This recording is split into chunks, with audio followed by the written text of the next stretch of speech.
Ms. Call. It is 6:31 and the live stream is working. I'll hand it over to you. Thank you. Yep. We'll call the Personnel Committee meeting to order, but before we get started, I'd like to welcome and introduce Mr. Jonathan Russell. He was appointed at our last meeting to fill Ryan Gerhardt's remaining term. So, would you like to say a few words? Welcome. Thank you. All right, and then we will move into, well, there was no public comment, so I guess we don't need to do the public comment policy. We'll go right into the one and only agenda item. It's a new job description for administrative assistant to elementary and secondary assistant superintendent. Right, so in our continuing goal that has stretched now into year 2, we are reviewing all the job descriptions and updating and bringing those to the board for review. So this evening we have the administrative assistant to the elementary and secondary assistant superintendent. Previously this job description was separated into one that was the assistant to the director of program, which is 3 job titles prior to Dr. Scheid. So it was in need of refurbishing and review. And the other was the assistant to the director of administration. Neither of those titles currently exist. So those 2 positions are now held by Dr. Scheid and Dr. Abarczyk, and they are the assistants, the administrative assistant to the elementary and secondary assistant superintendent. So we're recommending that job description to the board, and to the full board in November. Are there any questions? Yes, so, looking at the job description, if you look under essential duties and responsibilities numbers 2 and 3, it specifically includes, items under the job description that these positions do not do. And, it was specifically designed to try to classify these secretaries as confidential secretary roles, which they are not. And I've been doing the negotiations for the 6 years I've been on this board, and never once have these positions been involved with negotiations. So the law says that for you to be a confidential secretary, you need to be directly involved in negotiations. That is the standard, because if you were in the contract that you are helping to negotiate with, it would be a conflict of interest for you to be privy to information on both sides.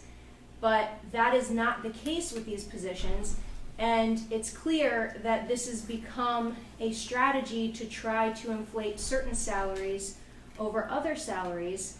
Not only that, it would be illegal for us to approve this job description, because at the bottom it says non-contracted employee, 12-month work year, which means this job description would pull an employee out of the CBA, out of the union, and the only group that has the authority to do that is the Labor Relations Board, and the Labor Relations Board has not done that, so we could not approve this job description unless the Labor Relations Board said we should. Our attorneys have said who should be involved in negotiations, which has been our HR director and our business administrator. It has not included anyone else, and that has been the recommendation, that has been what we've used, and that has also been the history before we got here in conversations with the people who did the negotiations before. And, you know, this has been a problem for 2 years, and it was supposed to be fixed, and, you know, the recommendation was that these positions are not supposed to be confidential. The point of confidential isn't to pull people out so you can alter salaries differently than you would if they were in the union. The point is they can't be involved in their own contract. It has nothing to do with how much work they do or don't do and how much their salary should or shouldn't be. That's a completely separate discussion that we should have separately, right? But looking at this isn't, I think the effort here is to try to solve a problem that you have 2 people doing the same job. One is confidential, one is listed as confidential because that person was moved from a position prior that was a completely different position and still kept that confidential role, which I don't even know that we could legally do without the labor board approving that, and the fact that we have another secretary who is not confidential. I don't think that we are solving the monetary problem that the administration is trying to solve anyway, because if you look at another individual who does a similar job, right, that individual has been working here for 13 years longer and is making $4 less per hour. If you look at a different secretary of an individual who actually sat in on negotiations on numerous occasions and has been an integral part of it, that employee has been working here for 17 years longer and makes $4 less. So I think that there's a conversation that needs to be had about what's fair, but I don't think that trying to alter a job description to accomplish that goal is the way to do it.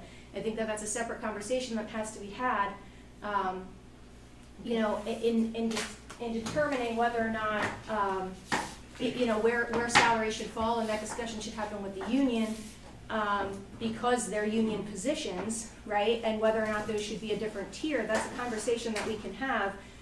But doing it through this method is not the way to do it. And like I said, they are not involved in negotiations in any way. So, and we recently just updated the job descriptions of the two individuals who oversee them.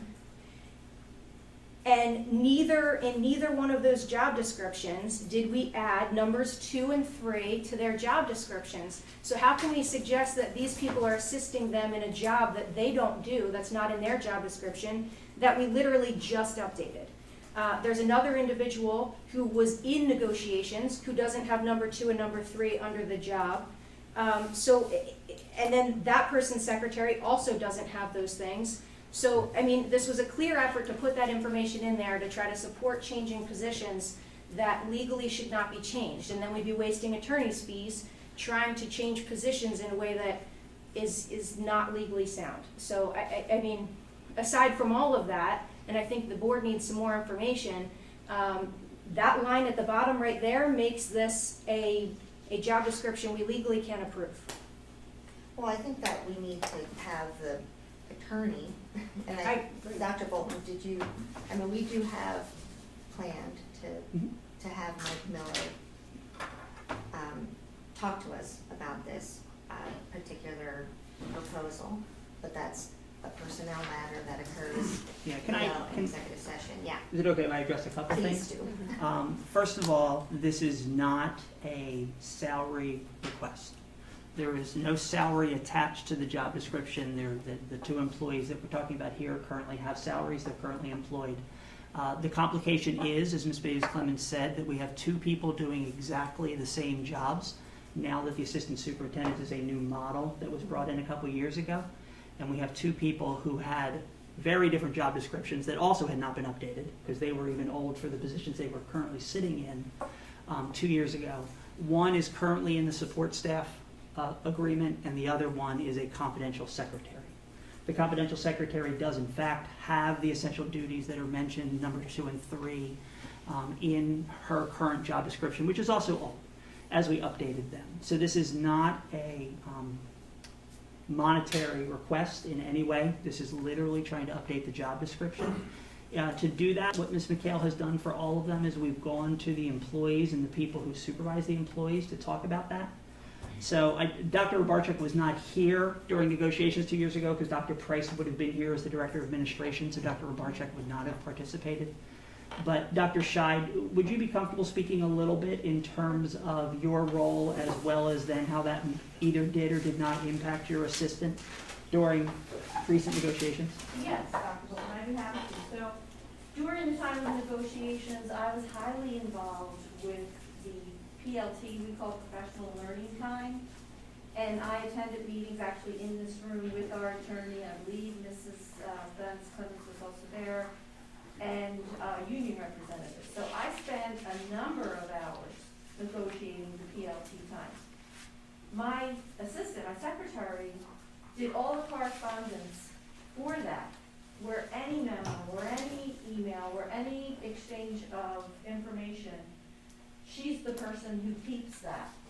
So that is one area where I literally was at the table doing the negotiations. I've also been, and it was Dr. Price at the time, not Dr. Robarczyk, as Dr. Bolton said, we were also in conversations with parent-teacher conferences, planning time, open house, vacancies and transfers, teacher observations, and in-service days. So Dr. Price and I were involved in those conversations, but when I was sitting at the table, it was for professional learning time, and my secretary had all of the information I had. There was a deliberate effort to add it into these specific positions. Your job description, Tony's job description were both just updated, and neither one of them includes that language because neither one of your job descriptions has to go before the Labor Relations Board for approval. And so, and they, you know, asking questions of specific employees, like we've also had to ask principals of different buildings for information regarding negotiations. That does not make someone part of the negotiating team that's negotiating in the negotiations. If we're making that argument, then there is another employee who is not a cabinet member secretary who you would have a much better argument making if we're not classifying based on being a cabinet member and specifically on who is involved in negotiations. There is a different secretary who would have a much stronger argument because that other individual was heavily involved in negotiations and continues to be. And so I don't think that we're looking at this fairly. I apologize for speaking over you. I do want to be very clear that this conversation does not have to do with the classification of employees. That conversation is a legal definition and is one that Mr. Miller does have a legal opinion. We've asked him for a legal opinion on. That would be very appropriate to have a conversation during the executive session, which we would schedule to be able to do that. When I spoke with Mr. Miller about this specific topic in terms of does this job description tie us to a certain classification, he said if the labor board were involved, and that doesn't mean they have to be, but if the labor board were involved in that conversation, they would ask the employee what they did. What the job description says doesn't matter. What you actually do matters in terms of what was the task that you were asked and what role did you play or not play from that standpoint. In terms of the non-contracted employee at the end, I completely agree with you that, like we said, this was taken from two different job descriptions, one of which has this language and one of which does not.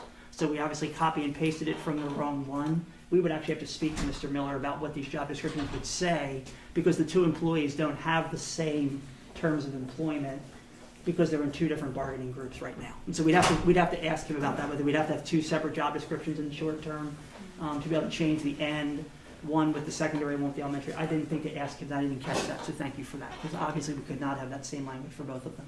Well, we have had this conversation, as you know, with both attorneys for 2 years now, and the legal definition and recommendations have not changed. I think where the problem lies is this should not be on the agenda as a personnel agenda item for board member approval while the board had not even been updated or given background information to understand the magnitude and effects of the decisions that they're making in this job description. I also think the timing is interesting considering that this is a lame duck session and you know this would be making a decision that would affect a future board.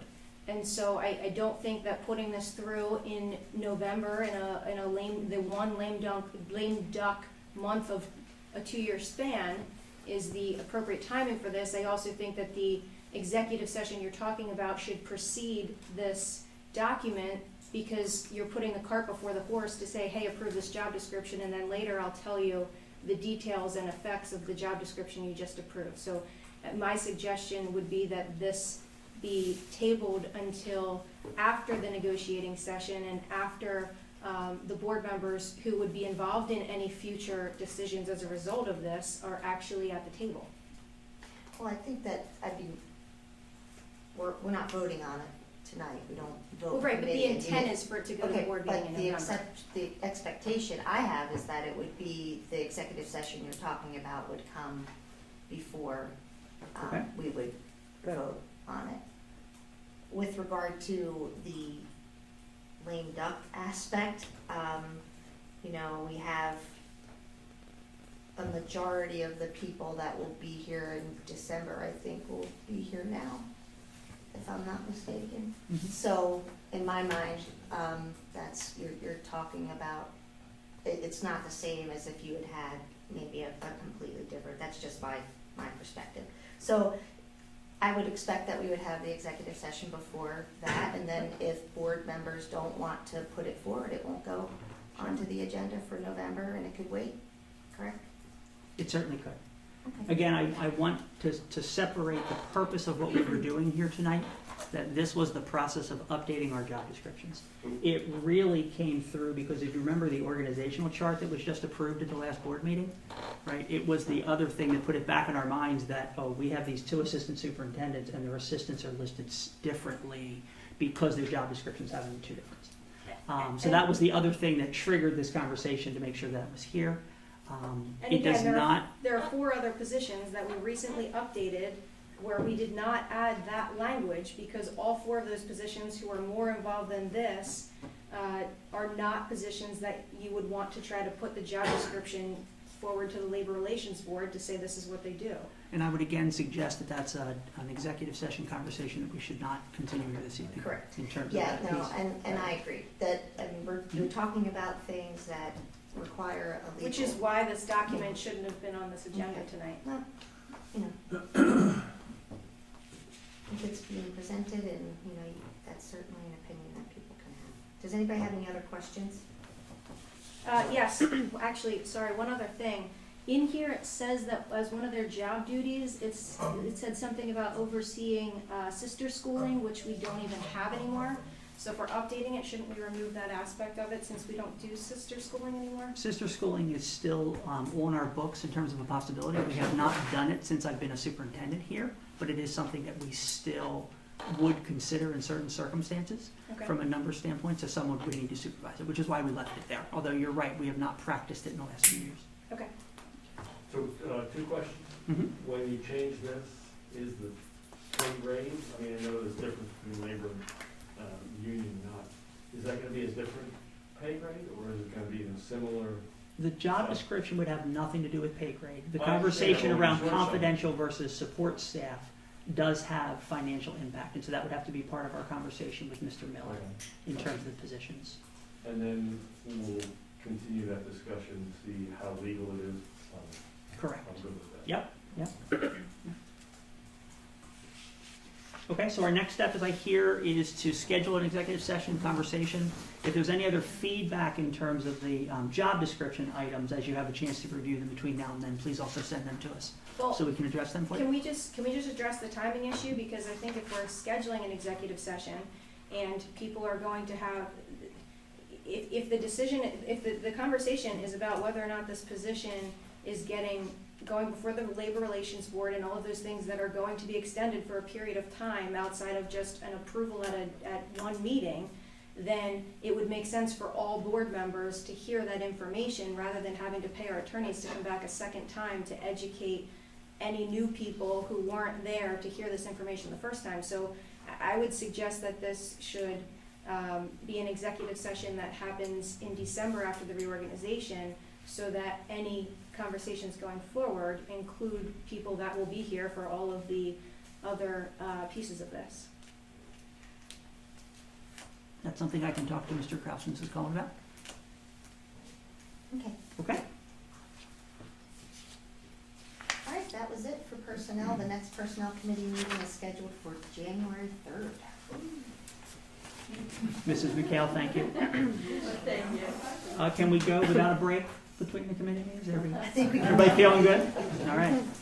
Mrs. Walters, we'll hand it over to you. All right, we'll start the curriculum committee meeting. Do we have any public comment? There is one for curriculum, so if you could read the policy and then I'll Okay. get you the sheet. All right, so according to policy 903, public comment, which is limited to 3 minutes, should be directed to the presiding officer rather than individual board members, district employees, or members of the public. For confidentiality and privacy rights, specific comments regarding particular individuals must be communicated privately to the school board and superintendent via email at psdschoolboard@penridge.org. All Do I right. believe correctly, Mrs. Foster, you have signed up? Yeah. Okay, please.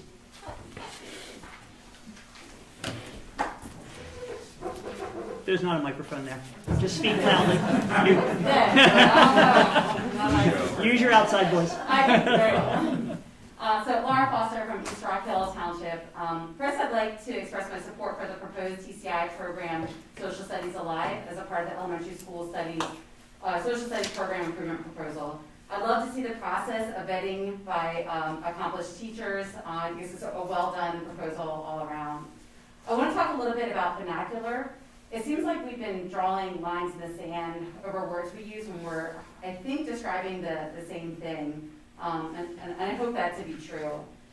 We teach our children primarily through the use of language. I love it when my children, I don't want to embarrass anyone with me, are learning new words. There's been times in our household as new words are being developed and they kind of come out in an interesting way. And it always helps us to further that discussion around what language is and what words mean, because words matter. If a person is using an incorrect word, the message delivered is not accurate. Incorrect word choice leads to misunderstanding among the audience. It sometimes makes the situation awkward or unclear. Sometimes an incorrect word can make no sense. In the instance of trying to find some common ground, I think it's important to talk about what words mean. It's widely accepted among the academics in social policy and administration, for which my background is in, that the word diversity means understanding that each individual is unique and recognizes our individual differences.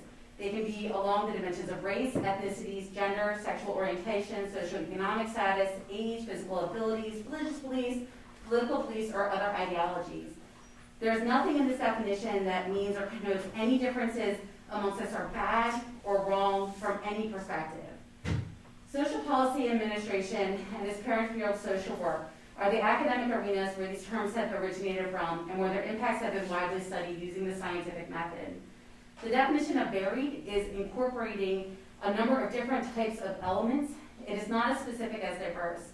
So you can have educational practices that are varied, but not necessarily diverse. For example, a varied approach to history can mean that you're looking at history from different points in time.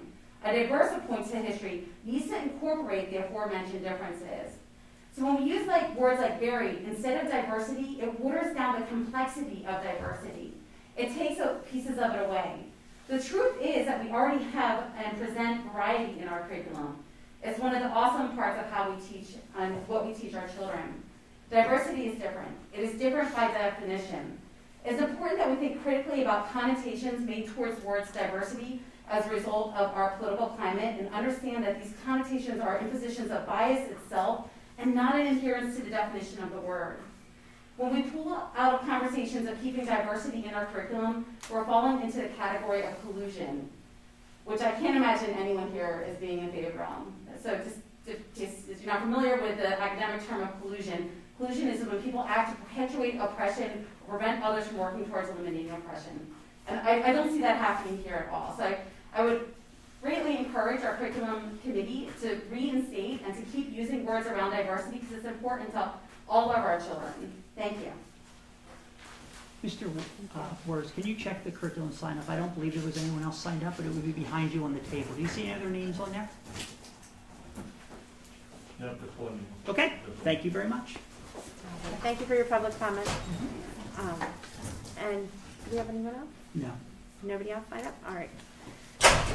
We will go into the agenda items. We have 6 items, 1, 2, 3, yes, 6 items tonight. The first item is the high school art department program with Mrs. Moose. Hello. Hello.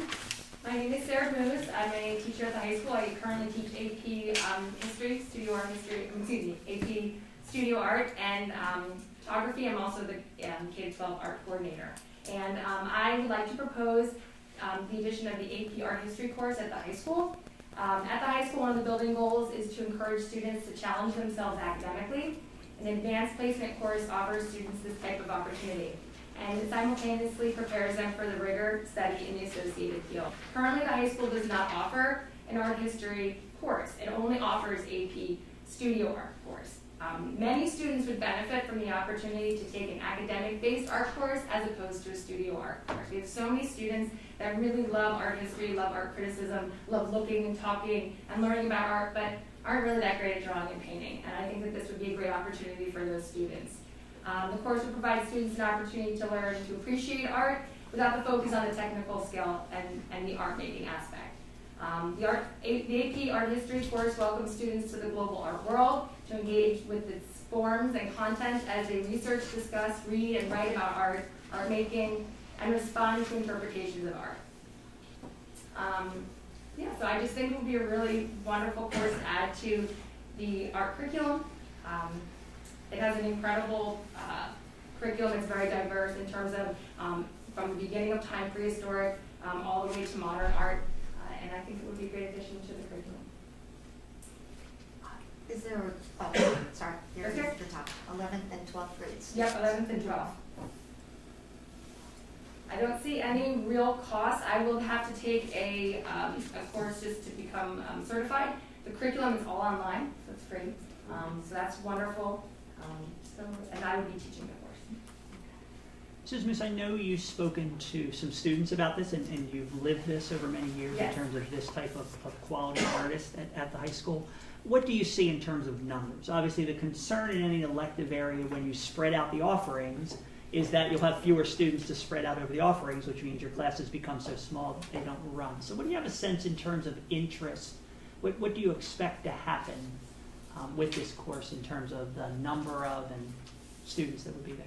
I think it's going to be a really popular course. I think students really love art and they love appreciating art, and I think it just provides an opportunity for students who love to talk, think, write about it, another avenue. So I think I could definitely fill at least one section of it. That's a great question. I don't know. But I think there's definitely going to be interest. I have lots of students who, I have currently have an art mural club that don't take art class. They love to be part of it, but they don't take A because they're very academic and they would prefer to take an advanced or an AP class. But they're like, when I was talking about it, they were really excited about it. So I think there's going to be a lot of interest in the course. Wonderful. Anybody else have a question? Okay. Did you have a I question? know, That was- I love it. I know, I was, No, they love it too. I'm really passionate about The it. cost is what you list here. Say that again? The cost is. what Yeah, you that's list the here. cost, yep, there's no textbook involved, it's all through the AP board in terms of the curriculum, and I just have to take a course over the summer, so, it's kind of a I step remember up. it being a very popular course in college, so. Yeah, We are calling. They can prepare for that. and a lot of the other high schools I'm part of, a art education, group, and many of the school districts around in the area, offer the course already, so I think it has a lot of popularity. So it's entirely online though, so how does that work for an AP course? Just Because they'll take a the, test? yes, They just the would- resources and the text. The text is all, they don't get an actual textbook. Yeah. So when I called AP board, they said everything, there is no hard copy textbook that you have to purchase everything. All the resources are online. Is there an option? I'm just remembering back to when we surveyed students in the where's past. the hard copy? Most of them wanted a hard copy Oh, I think we available to can print it themselves. out. It's like Oh. printable. Yes, it's just that you would, like, for example, I was able to go on and get the entire curriculum. Everything is available online. It's just that, you don't have to actually purchase the book itself. Maybe just make it more. Are there any licensing fees or updates or anything like that as far as? Not that when I spoke with AP board, there were no additional costs. so we've had subjects like this in the past where they kind of have fallen in two curriculum categories where we've been able to get credit for either or.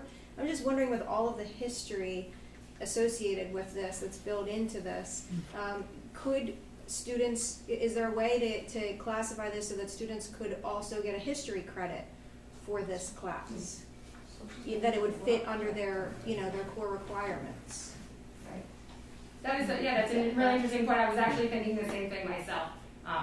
So I don't. Because students who would, I'm sure when you talk about interest and the number of kids too, I'm sure there's a lot of kids who would love to learn about history through art, right? Right. And so if they can get that history credit as well, that may be something where they're like, oh, good, I can take this and this is more, in my wheelhouse or the field that I'm looking at.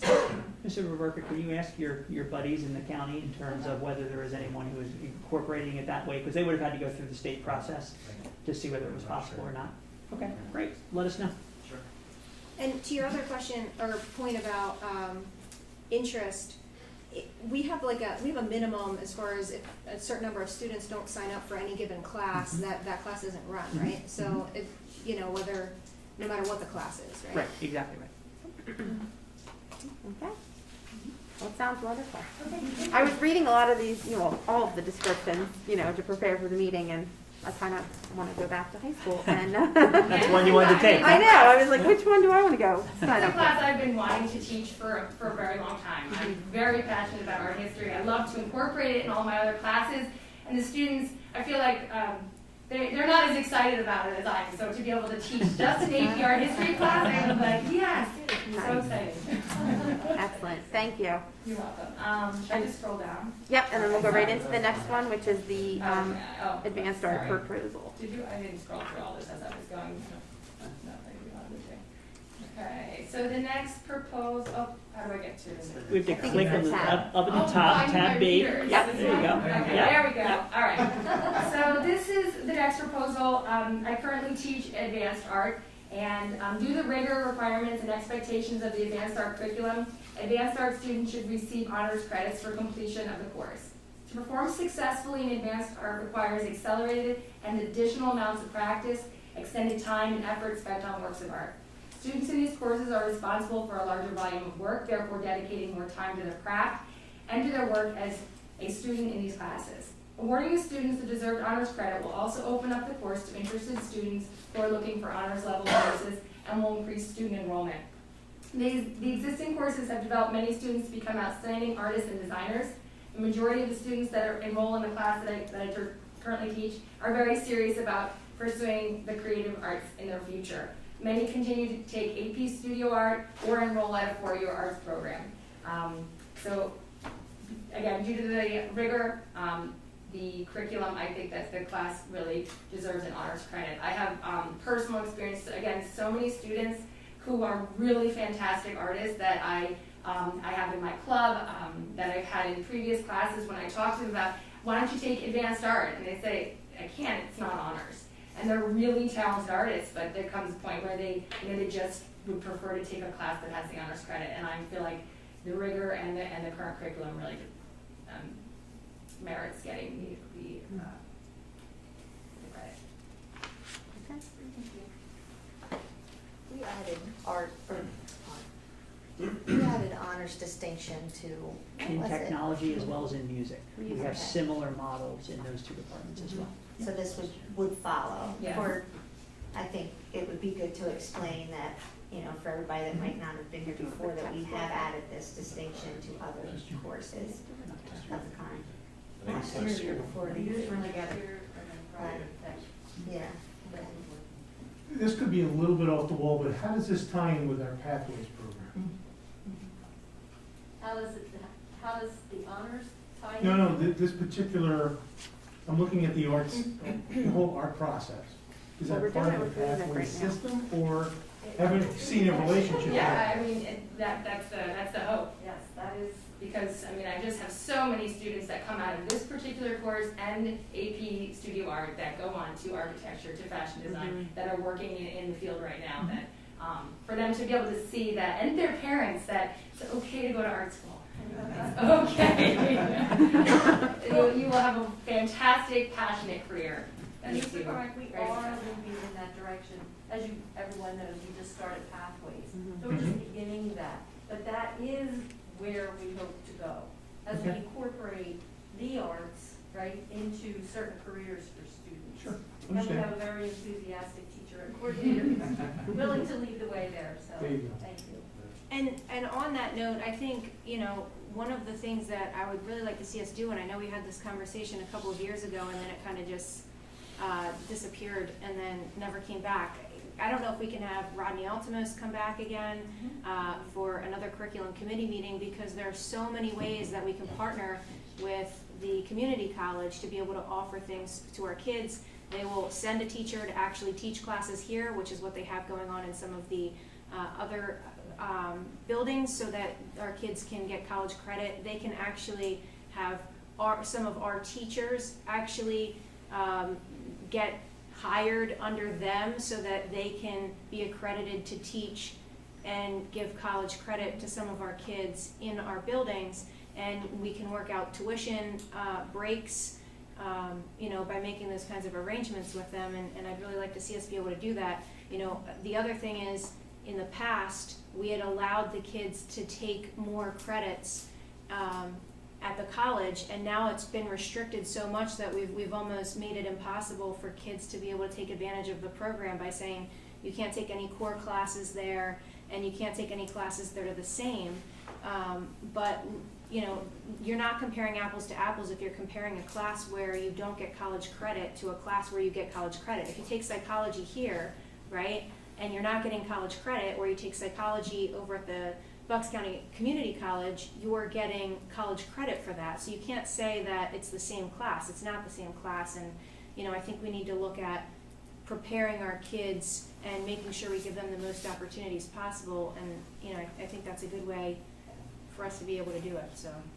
And Ms. Clemens, we are meeting with Rodney, and I think I'm meeting with him this week or next week with Dr. Cashman, because there are opportunities that we need to explore. So we will be meeting with him and be discussing the things that you have brought up tonight, so thank you for that. And as Mr. Cormack brought up about pathways, I think we need to look at our graduation requirements as well, because it's not a one-size-fits-all. There are some things that the state requires that we require more of for all students, and that may make sense for some students depending on their pathway, and not necessarily for other students depending on their pathway. So I think that we need to try to modify that to accommodate each kid too. So I don't know when we can have the conversation about a lot of these specifics, but I'd like to have another meeting where we can talk about some of these different ideas and explore more options for kids. And we are thinking on the same line here, because with Act 158 and the Pathways to Graduation, we have to look at graduation requirements here anyway. So these are the conversations that are taking place now, and over the next few months, we'll be able to bring it to committee. I have a question just about the AP Yeah, process. sure. What is the detriment, if any, to classifying a particular class as AP? Does it just mean that the teachers have to invite you to be at that class, so everybody can't show up or just sign up for it? Or why is there an issue? Like a with- prerequisite, you Yeah, mean? what would be the reasoning for not wanting to classify a class as an AP class? No, I'm not sure if I understand your Well, I question. don't, why do you have to, is there any downside to classifying a particular course as an AP course? No, but if they take the exam, they get college credit. So that's only a benefit, there's no detriment. Yeah, there's no detriment. I don't see a detriment in taking the class. And the advanced placement curriculum is not determined by the district, that those are College Board curriculums that are set so that colleges can recognize them, so that there is consistency from one school to another. And so we don't currently have an art history piece at any level. And so this really would be, like Mrs. Moose said, in terms of students being able to access that, but also from an academic stand, get the benefit of a rigorous course, because there is weighting to GPAs in our honors and our AP courses, as well as then the college benefit if they choose to take the exam and get at least a 3 or 4 or 5. Were you asking because you're wondering why that last honors class was classified as an honors class instead of an AP class? I just wondered why did they have what is the debate? There must be an issue as to classifying something as an AP class versus not. And the only thing I could think of, and I'm coming at this from a lay perspective, but is that typically the AP classes, you have to get teacher approval, I think, to be a part of that, right? Show that your academic level is such that you can be in that. So is it trying to screen students who would not, like they may want to sign up for this class, but you'd say, hey, I don't think you're qualified enough to be in this AP class. It's more of a select class that you get to determine who's in it, or I just didn't understand the rationale between, why, other than college credit, I guess, why have it classified as an AP class versus not? Is it only is that only the driving factor is the college credit issue versus? I think there's a place in terms of just the rigor and the type of student that would want to take this type of course. Art history for high schoolers is not usually their most favorite thing. And usually you have a student that's just a little bit more academically driven in terms of writing, reading, just really wanting to sink their teeth into it. So I feel like you will attract more students to take the class if it's an AP art history as opposed to just art history. We could also, down the road, have just a academic art history class too, if we had space, but if we have two choices to propose it just in art history class or an AP art history class, I think the benefit of the AP is stronger than just a regular academic course. That makes sense. It does, actually. Right. More appealing. Right, and the draw for Yeah. them. Yeah. is going to be the thing. Okay, Any other questions? all right, I think we're good. Thank you so much. Ms. Walters, we can move those motion and at the next meeting. Yes, I'm looking at that. Everybody else is good? Good? Thank you, Sarah. Thank you. Thank you, Ms. Yeah. Smith. Will there be field trips? Oh, yeah, we already got the plan. I know, we already got our first field trip back. We're Okay. going this next month. I'm so excited. Get them out there. Thank you very much. Thank you. All right, next up, we have Mrs. Goodrich and Mr. Hess for our French courses.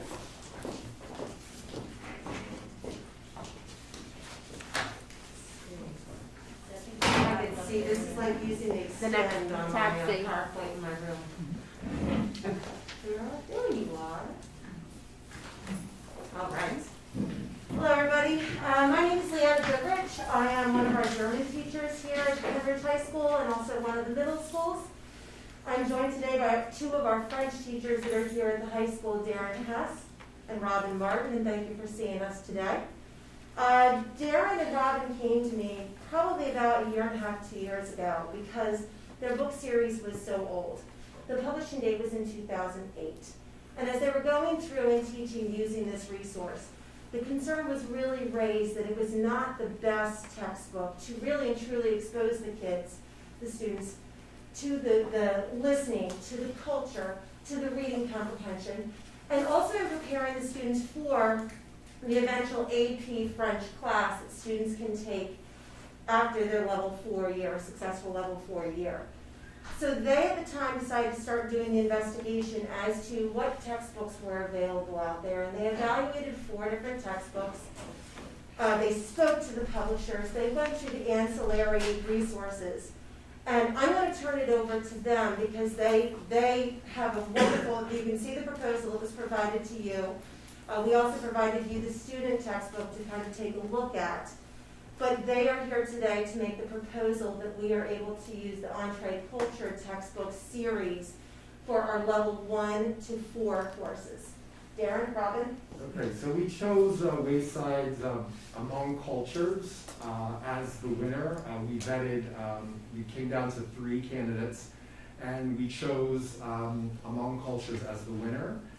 We did so through lots of anecdotal research, through message boards, through professional services.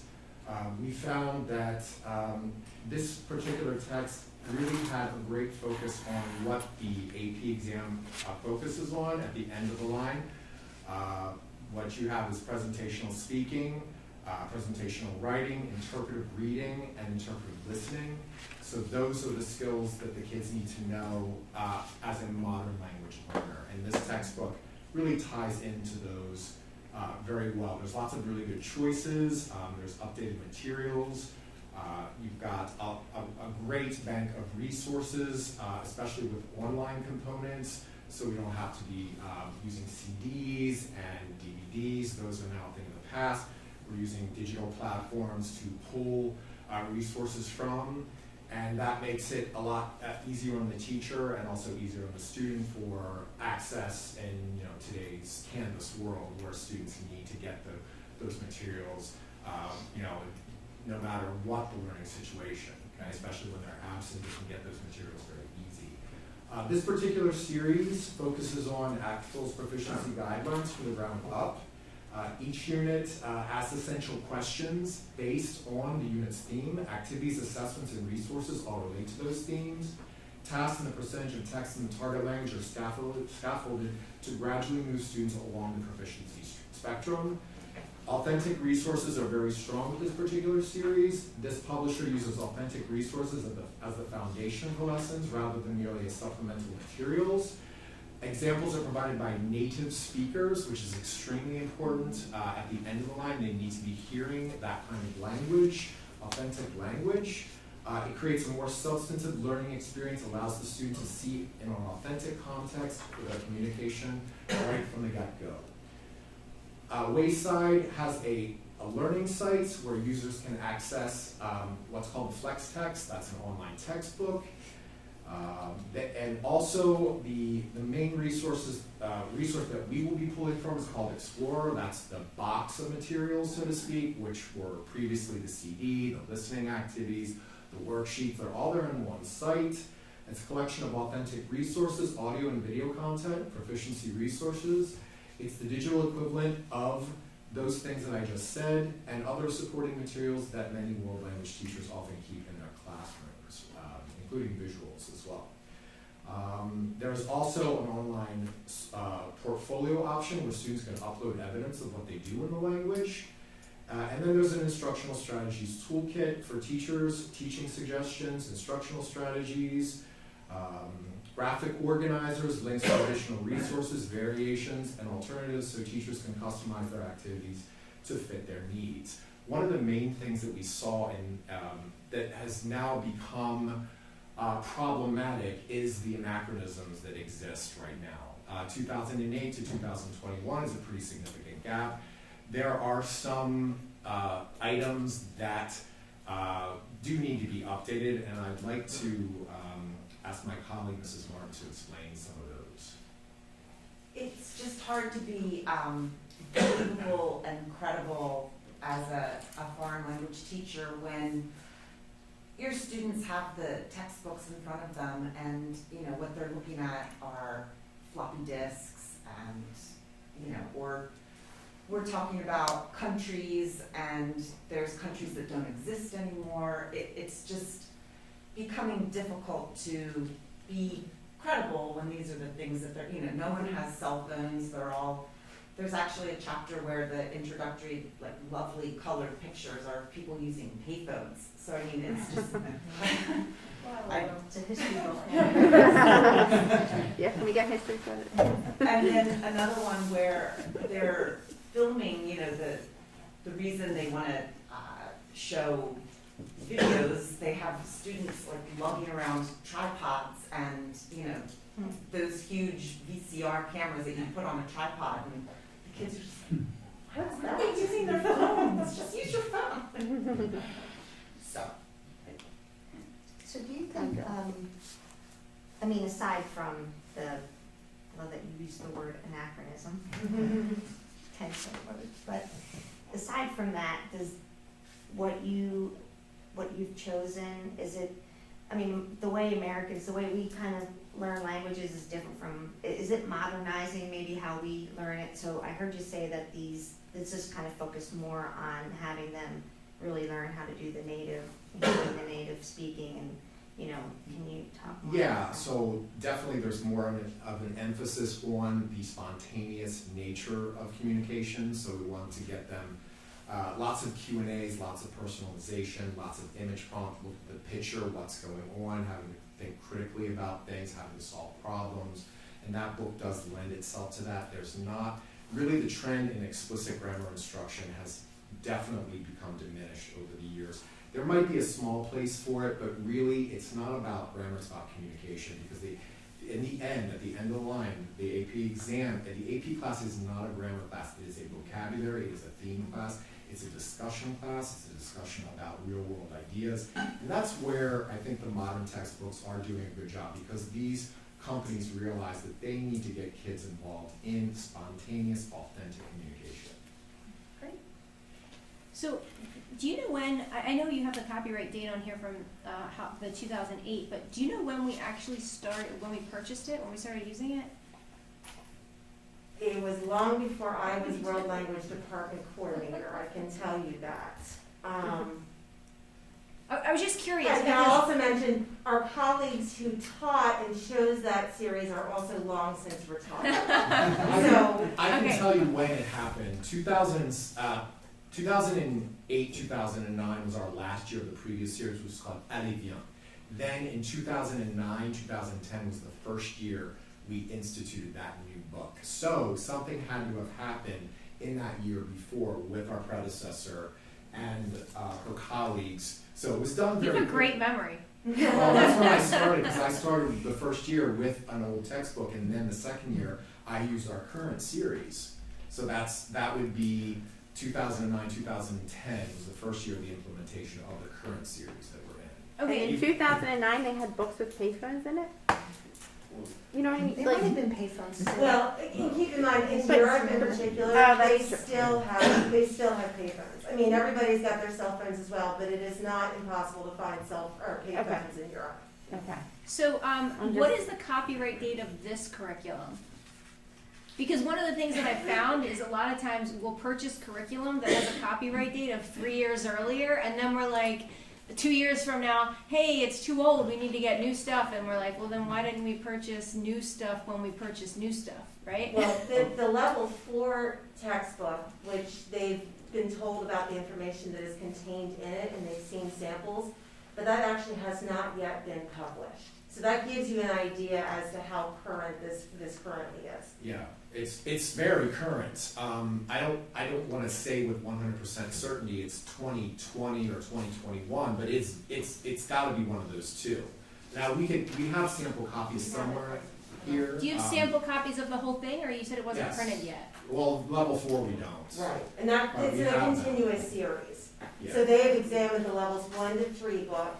Darren has talked to colleagues who've used this series previously. And so it's following in the same level of difficulty, of following the actual standards, of the tasks that students are challenged with, of the MP3s that they've been able to listen to hear the type of listening selections, to the types of speaking activities that will be done. So it is in this series. And from my experience in teaching for 20 years, probably one of the worst things you can do is jump around in book levels. You want that consistency of the demonstration of, yes, it's not grammar-based, but the demonstration of when the grammar is presented, the thematic use, because otherwise you may find repetition that actually doesn't aid in the students' learning. So, do you know when the level 4 version will be available for your review? I'm just a little bit hesitant to purchase something before you've had access to it, so that you, I mean, when you're buying new curriculum that you're going to be using for a long period of time, I would want you to be able to at least have access to it to review the book before we approve it. But if it's following in the same series, it's gonna be of the same caliber and have the same.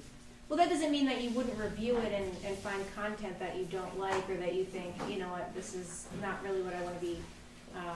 We don't utilizing. hesitate to supplement if we find supplementing is necessary. That is the beauty of having the internet and YouTube and colleagues and also other book series at our fingertips to be able to supplement when necessary. I can tell you from having examined book series, you know, both for German as well as working with my colleagues as they purchase Spanish textbooks, there is much similarity and consistency in the level 1 book to the level 2 book to the level 3 book, etc. Right, right. I'm looking at specific content that would be in level 4 that you know, I would never want to purchase a material that hasn't been printed yet, that you haven't had access to read, because I would want to make sure that you've at least been able to go through it to make sure that you approve the specific content in that book. So that's why I'm wondering, time-wise, can we wait? You know, is it something that we can approve so that you can have access to and review that book before we approve it? We talked about that in Mrs. Ben's comments. The proposal was, because we have seen series after series after series, and there's continuity and consistency, the level of rigor increases, especially with world language, because that's the idea of it. But, yes, I mean, we could purchase level 1 and level 2 and level 3 and wait for level 4. We just wanted to do the entire package. We believe that level 4 will be of equal rigor, right? And Well, if you're using it for next year, I would assume it's going to be done soon. I'm just wondering, can you just order the package a month from now or 2 months from now or whenever they're able to get access to it so they can review that book? Level 4 was the publishing date. Do you remember from your conversations with? Yeah, it's not coming out until next year. It doesn't exist anywhere. It's in part, their editor, their team is working on it right now. But when we introduce a new series, we don't start across the board, like it starts with level 1 with the 8th and 9th graders, and then the following year, like, we wouldn't So you won't even use level 2 next year? You won't use No, we level 2 won't. till the following year? Because the fact that there can be so many differences in various published textbooks, and if you started level 1 and 2 with, or 1, 2, and 3 next year, there will be concepts that students will potentially miss because of the lack of continuity between the books. So, but you would be purchasing level 4, but you won't actually use it until 4 years from now. And then you're purchasing these electronic access to the books, but for 3 different levels, you won't We've actually actually use it had a until. conversation with the publisher about that, where there's an activation code associated with the online resources, which will not be activated until we're ready to start using it. So even though we are proposing the entire series, we will not begin using the level 2 and all of its resources until we are ready to actually activate it and use that with the students. So where you have the 6 years of learning site access, you're saying the 6-year starting point for level 2 will be 2 years. Correct, The year yes. you started, level 3 would start that following year. Correct. So that would extend out 6 years from then. And then what we will do, so that there is access through the World Language Department budget, we will provide those resources to be able to purchase that down the road. So once that 6-year package has come to an end of 6 years, then we will make sure the World Language Department budget pays to allow them the continuance of those resources. So you're getting the books and the online digital resources at this year's price, Yes, but it won't activate, you'll still get 6 years out of them Correct. when you get them. Okay. And so this will be, this is gonna take you 10 years then of basically what you're signing up for. You're getting 10 years worth because Yeah. of the 4-year lag time. So like in 6 years, you'll come back for level 1. In 7 years, you'll come back for level 2, and so on and so forth. and we will not necessarily be coming to you. I, as Right, the you're department right, budget. coordinator, make sure that those funds are available. So the 883.19, is that, how many, is that per year? Or is that, what is that? This is the entire package. So there is a classroom set of physical textbooks for, say, the level 1 class down at South, the level 1 class at North, the level 1 class at Central, and the level 1 class here at the high school. And then there would be a classroom set of the level 2 here at the high school, the level 3 here at the high school, level 4 here at the high school. And then, of course, the resources that they have online to be able to use with the students. So the 883.19, which is specific to the digital package, not the whole thing, that will give you 4 years of each level at whatever point you start it. Correct, yes. Total, okay, right.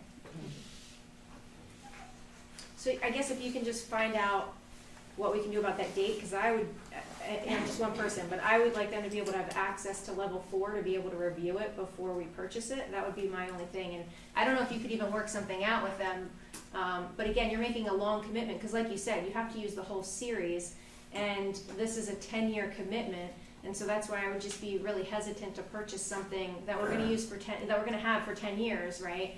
At least, because you may have it longer than that, without you guys at least being able to get your eyes and hands on it to make sure it's what And you have have that kind of piece. like almost a trap, like if you don't wanna use a book that's old when you start, you know what I mean? I know, it's So- like, it's gotta be perfect timing, I know. But, So yes, we'll contact the publisher.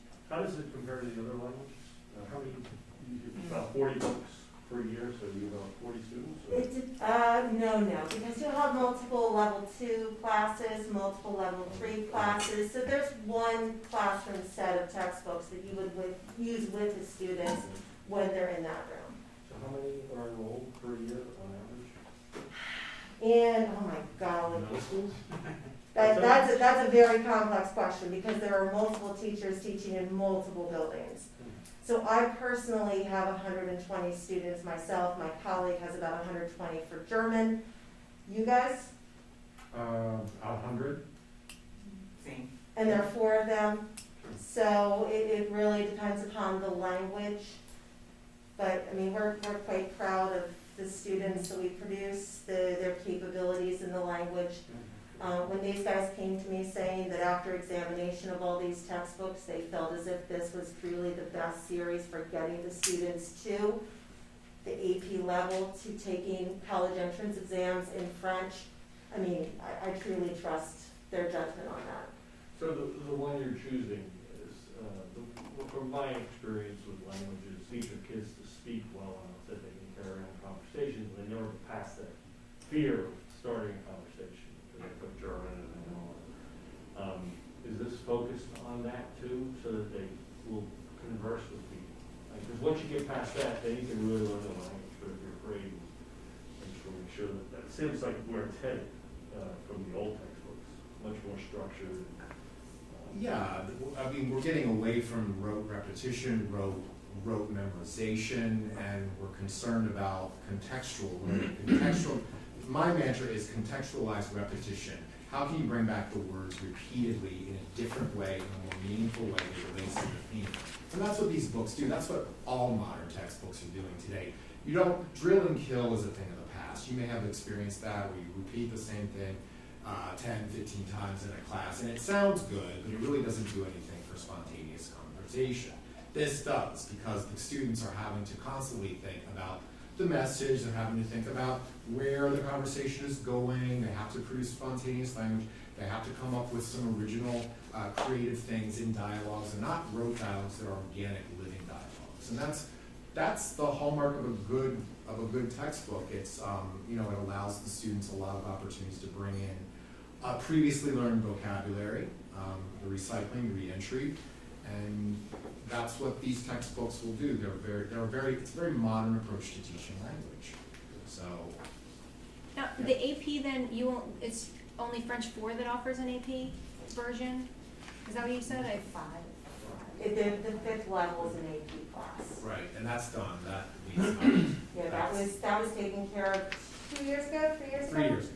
Yes. Okay, so I guess the other comment that I would make then again is, for some of our kids who really excel in the languages, for them to be able to have the opportunity, if they want to take that opportunity to be able to take a language course up at the Bucks County Community College to get college credit for more than just one of those those language courses. I would want us to be able to offer that opportunity to kids, so that kids who want to get college credit for it can, because again, it's not comparing apples to apples if they don't get college credit for these. If I could throw out there, our students, after taking a level 5 German, Spanish AP, French AP, many of them do take the AP exam, and with a score of 3 out of 5, they can get as many as 12 college credits from schools like Penn State main campus. So I'm really pleased with what we've been seeing in terms of successfully teaching the students, speaking in particular. I mean, just a few years ago when I took over as World Language Department Coordinator, that was my goal, was to be working on improving the speaking. So it's not just, I always joke with the kids, if somebody asks you a question in the street, what are you going to do? Grab a whiteboard, write down an answer, and hold it up? Like, no, that's not how you communicate. So our students, many of them, end up getting at least 3 credits, if not as many as 12, once they go to college from their studies here at Penn Ridge. Additionally, after they've taken 4 or 5 years of the language here, they can take college entrance exams in the language at their particular university that they are going to. And a lot of times they'll either get college credits or they'll be exempt from a required world language course, which means they can concentrate on the subject that they're interested in pursuing. Yes, and you have done a marvelous job leading that Thank you. department. Thank you. Yes, and kudos to all of you for all the work that you do. Thank you. Thank you.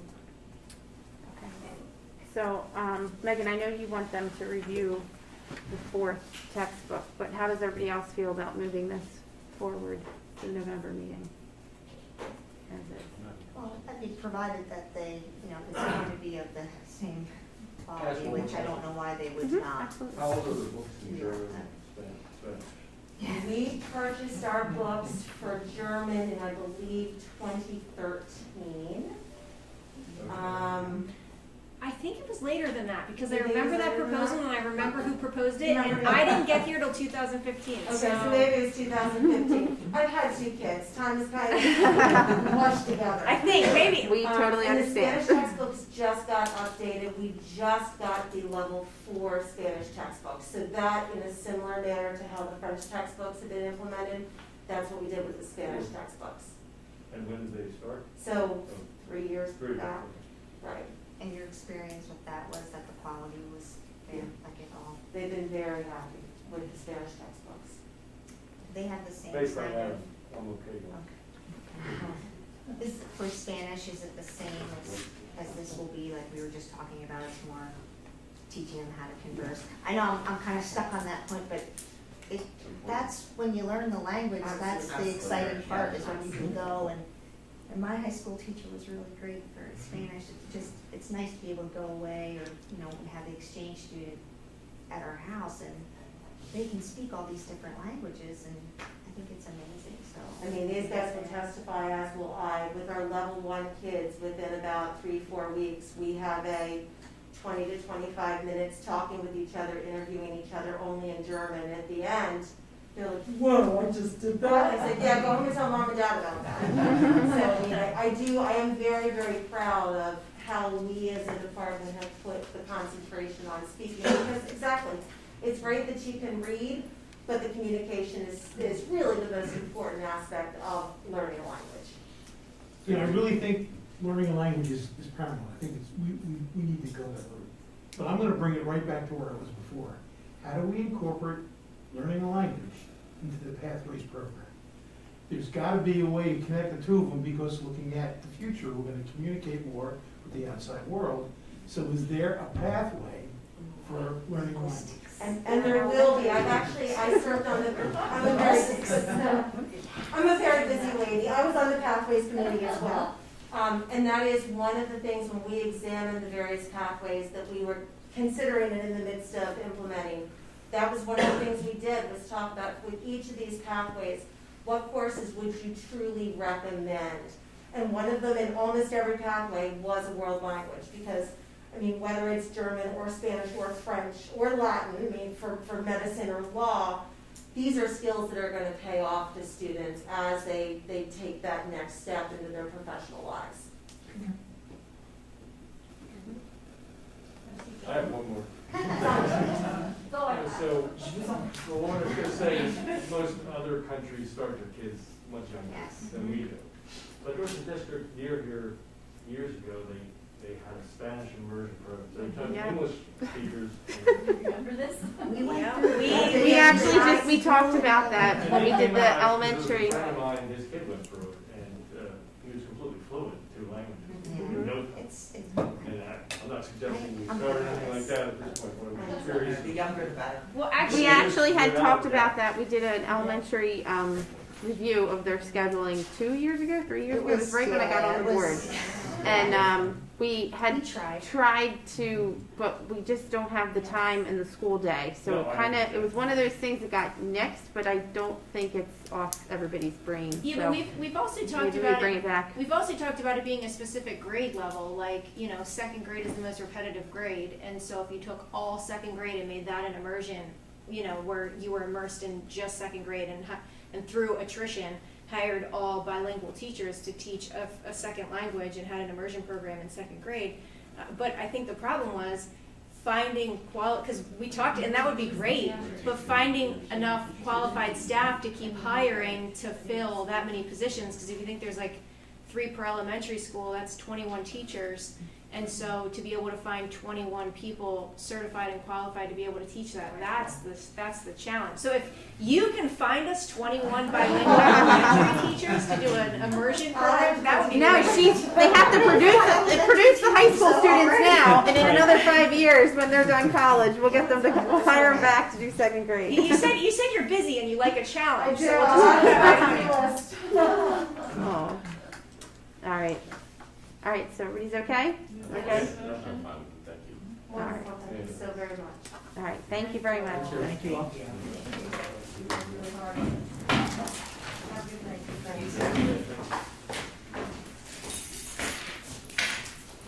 All right, tonight, and we're switching gears to social studies. So, Mr. Laverca with the AP World History.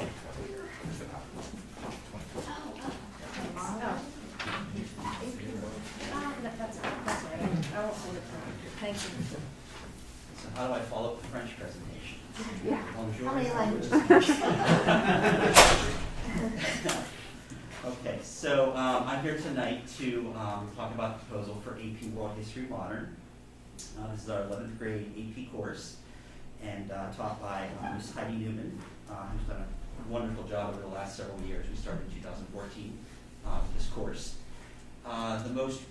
The recent textbook that we use right now is actually a 2014 copyright. We purchased it when we first started the course in 2014. The College Board has made some updates the last couple of years, 2016, 17, and then 2019, 20. This most recent update actually changed it from an ancient and a modern course to a modern course. It shifted it from 1200 to the present, and really shifted the testing and that as well, the assessment to the modern. So of course, a lot of textbook companies were scrambling to redo their textbooks to align more with the current College Board curriculum. That first test to reflect the new curriculum, the first AP exam, was just this last spring. And so we decided at this point, even though we always do very well, again, Ms. Newman with her students, they always do very well in the AP exam. Our average is always a 4 or above in terms of the AP exam results. We thought that it was time to update the textbook. We currently use the Earth and Its People, and so we wanted to update the textbook to a better aligned course with what College Board has done. And so in terms of the course, we looked at 3 textbooks. The 3 textbooks were World Civilizations, The Global Experience by Pearson, The Earth and Its Peoples by Cengage, which is our current text and updated version, and then Ways of the World by BFW. And with Mrs. Newman and myself looking at those 3 texts, and using the rubrics as well, which you see, the attached rubrics, which look at the curriculum structure, the technology part, the assessment part. We decided that World Civilizations, The Global Experience was the best textbook package for AP World and for the new revised curriculum. This year, the AP World has been growing for the last couple of years. We've had high teens to low 20s for the last couple of years. This current year, we have 34 students enrolled in the course, and so it's at its highest level it's been. So the course is very popular. Again, we had AP US in 10th grade, so that kind of acts as a funnel for that AP World course as well. A lot of those students will continue in the AP track at that point. So in terms of the textbook bundle, it includes a print student edition, as well as a 6-year digital license. What we typically want to do is get a classroom set of 30, and then any additional will be digital licenses. But again, because this class size is relatively small, we decided to go with textbook bundles for those 35 editions. For the unit cost of $169, which includes the print textbook, includes the 6-year license, of course, for all the digital materials, as well as a test guide as well that Pearson provides for the students. So that's a total of $593.45, and then of course we can waive the shipping and handling and take care of that in terms of the discounts Pearson will offer us. And we just feel like this text is the best one to move us forward with the AP World History Modern course. Anybody have any questions? So when you say you reviewed 3, is that because 3 is the magic number that we're required to use, or is that because there's 3 good versions out there? I mean, are there 4 or 5? Like, is it, I just want to make sure that we're not picking 3 to compare, and then maybe we miss some of the better ones that are out there, and just make sure that we're getting the best. Like, I just want to make sure we're reviewing all the options that are available out there and picking the best one for kids, rather, College Board usually selects probably about half a dozen for each of the courses to take a look at in terms of they align with the course and they accept those as acceptable textbooks. And so of that list, then we pared that down to 3 in terms of the most popular ones. And again, like Darren had mentioned before, kind of looking at the community of AP teachers and what they suggest, what they use, things like that, using that as our basis to select those first 3. And then from there, really looking at it intensely and saying, okay, which one really hits all the content and skills of the course. Is there any way, do they rate any of these as far as the student success on AP exams based on what texts the districts are using? Because when you're looking at an AP course, obviously you want whatever material is going to help them be the most successful. And so I'm just curious if they have any kind of way of rating those to compare them. Not that I'm aware of College Board, but it's very interesting to look at. They don't put a value judgment on any of the texts. They just say these are the texts that are aligned to our curriculum. But again, I think the teacher is really important in that process as well. And like I said, we've done very well the last several years with the exam. And she was instrumental in reviewing, because I have to say, if I may, like, she is very good at, you know, getting the students to a great spot for AP, so. Very well prepared each year and really have done a great job. Really organized, yeah. So, you know, if, I kind of feel like if she thinks that this is a good textbook, that will, she's like the. She was the driving force behind this. Okay, all right. Yes, I trust her opinion as well. Do you like the idea that they're kind of focusing more on moving completely to modern? It was definitely a lot. It was a lot in terms of, you know, I mean, our world history course, and having taught world history, it's a difficult course to do with the students because of the connections that you need to make across the different time periods and across the different regions. And so I think that they were under a lot of pressure the last several years to move it more to a modern, because that, you know, the AP exam could cover a wide range, and teachers were unsure of where to focus their energies, even though there was, you know, guidelines in terms of, okay, what percentage of the test would be on a certain region. Teachers were still kind of, you know, didn't think they were preparing their students as well as they could have. And so I think College Board really tried to make it much more manageable in terms of the connections that you can make from 1200 to the present. I think it's, you know, Ms. Newman, I think likes the new course and feels that it's a better way for students to really get in depth of some of that versus trying to Cover too much. cover too much and not really go as in depth with it. So that's the problem with history.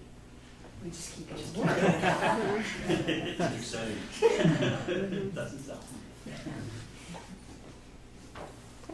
Anybody else have any other questions about this course? Have you found that students, especially students who have to take the AP exam, that the electronic version, because if you only have one, if you have one class set and it's the textbook, you know, of the physical textbook, have you found that they, you know, because I hear mixed things from kids, who, some of them are like, I need to be able to turn pages in a book, and some are like, I don't want to take a book, I want to be able to look through it on my computer. Yeah, it's certainly mixed. I would say it probably edges more toward that hard text at this point in terms of more kids prefer having the text. And I think like when we did AP psychology last year, you know, we did a classroom set of 30 and the rest are all digital. And so that's, you know, that is a value, that saves us money, but I think some of the kids definitely prefer that hard, you know, print textbook. Is we have there an enough option for some, for, you know, is there an option for them to be able to take those books home? Yes, definitely. Yeah. We've actually had some kids purchase it in the past too. They could actually purchase the textbook for what we paid for it, and then we just, you know, renew that the following year. So some kids have opted for that in the past as well. I think it was when Dr. Roy was, we were doing one of the science ones, and I think it was like 78% that wanted. So, I mean, I understand saving the money, but I'm a hard book person too, so, you know, I wouldn't wanna skimp out on somebody who needs that book to be successful, is what I'm saying. I was gonna say, I what think is, 35 should cover. That will be enough? Okay. Is there any criticism for this one that you know about? I think some of the online sources just aren't as robust as some of the other packages, mostly because of the College Board and AP course, so a lot of the interactives that other companies put in there online is not quite present here, but it does the job. It does the job very well in terms of giving the kids an extra resource to turn to. But I think that would be our biggest criticism of it, but they were all pretty weak in terms of that online component. It's more the text that really gave us the heart of the course. I also wonder how much we actually use the electronic version, because I think there's a lot of kids who don't want to, and I think that there's also a lot of teachers who don't, you know, who don't require them to use it at home, which is where they would need it, you know, so, you know, I think a lot of times we're buying all these electronic versions, and I question whether or not it's actually worth it, because those are for a limited period of time, and the textbooks we have forever, you know, or as long as we keep them. And the textbook versions aren't that much cheaper in that regard. I mean, the e-text versions are still relatively expensive in comparison, so we typically do a textbook digital bundle because that's the best value for the district, but it's not, you know, an extremely inexpensive option just to go straight digital, so. So these folks will stay in the hospital, or they sign up? For an AP, they would take this, They the would. books out, yes. They would take the books. Okay. In a lot of the classes, they stay in the classroom with their AP, they will have books. Well, heavy books. Right. Okay, all right, I think we're good with moving that forward. All right, and then the next item is Mr. Ververga again with elementary social studies. Okay, so switching gears to elementary. Now we'll talk about grades 1 through 5. You have the proposal, but what I want to do is just kind of highlight the major areas in a presentation to you to show you the process that we went through to do the elementary social studies program. In terms of speaking with teachers and, you know, doing walkthroughs with buildings and having some PD with teachers at the very, when I first started as the K-12 supervisor, there was definitely a need to bring some continuity to the social studies program at the elementary level. There was a need to provide consistent resources. There was a need to provide improved resources, updated resources in terms of some of those texts that we had were very, very outdated. And so we also wanted to make a distinct effort to align it with our new curriculum renewal process. So we're going through this curriculum renewal process. Now we've transitioned somewhat from secondary to elementary, and so we wanted to have something that would be important for the students, that program to help us in that process. And so we really embarked on this as a need to hit those three major areas to really provide teachers with some consistency across the district and across the buildings in terms of what the students would be gaining from the social studies program. So we put together a recommendation committee, and the purpose behind the recommendation committee was to pilot a program for this year. We selected 3 to evaluate, and again, as Mrs. Van Clemens asked earlier, there are multiple out, actually there are less out there for elementary. These were the top 3, again, based on, you know, recommendations and those types of things, were Social Studies Alive from TCI, which is Teachers Curriculum Institute, My World from SAVIS, which is also Pearson, and Impact from McGraw. So we looked at those 3 as our 3 top programs. Do you think one of the reasons it's limited is because a lot of districts don't have cookie cutter social studies programs that they do across their elementary schools? It appears that it's actually moving more in that direction in terms of those companies are trying to provide programs that will assist those elementary teachers. Because again, elementary teachers are not necessarily specialists in those content areas. So because they teach multiple subjects, a program provides them a nice basis for resources to do that. Okay? So the committee consisted of 4 teachers per grade level and instructional coaches. And they met during April and May of last year. We did it over Zoom. The meetings included a program presentation, and we basically had a program evaluation rubric, which is mentioned in the document. And each teacher went through that evaluation rubric as we viewed each of the programs. And those grade level whole group discussions happened. So in terms of some grade levels, we're very keen on certain programs and certain things did it better at a certain grade level. But we did grade level discussions, whole group discussions in terms of, okay, which program fit the bill for the vast majority of us. Okay? So based on these evaluations and discussions, and again, we did the evaluation rubric for each program, and we came back and we did a final ranking of all the different programs, and the 2 top ranked programs were Social Studies Alive and My World. And then at that point, all 3 options were brought back to the curriculum supervisory team, again, to look at the Making Meaning and the Being a Writer program, talk about the science curriculum, because again, we do split science and social studies, so we talked about it in terms of the science model, and of course the inquiry-based model that we wanted to adopt in social studies to ensure that that was the most updated idea of where we wanted to go.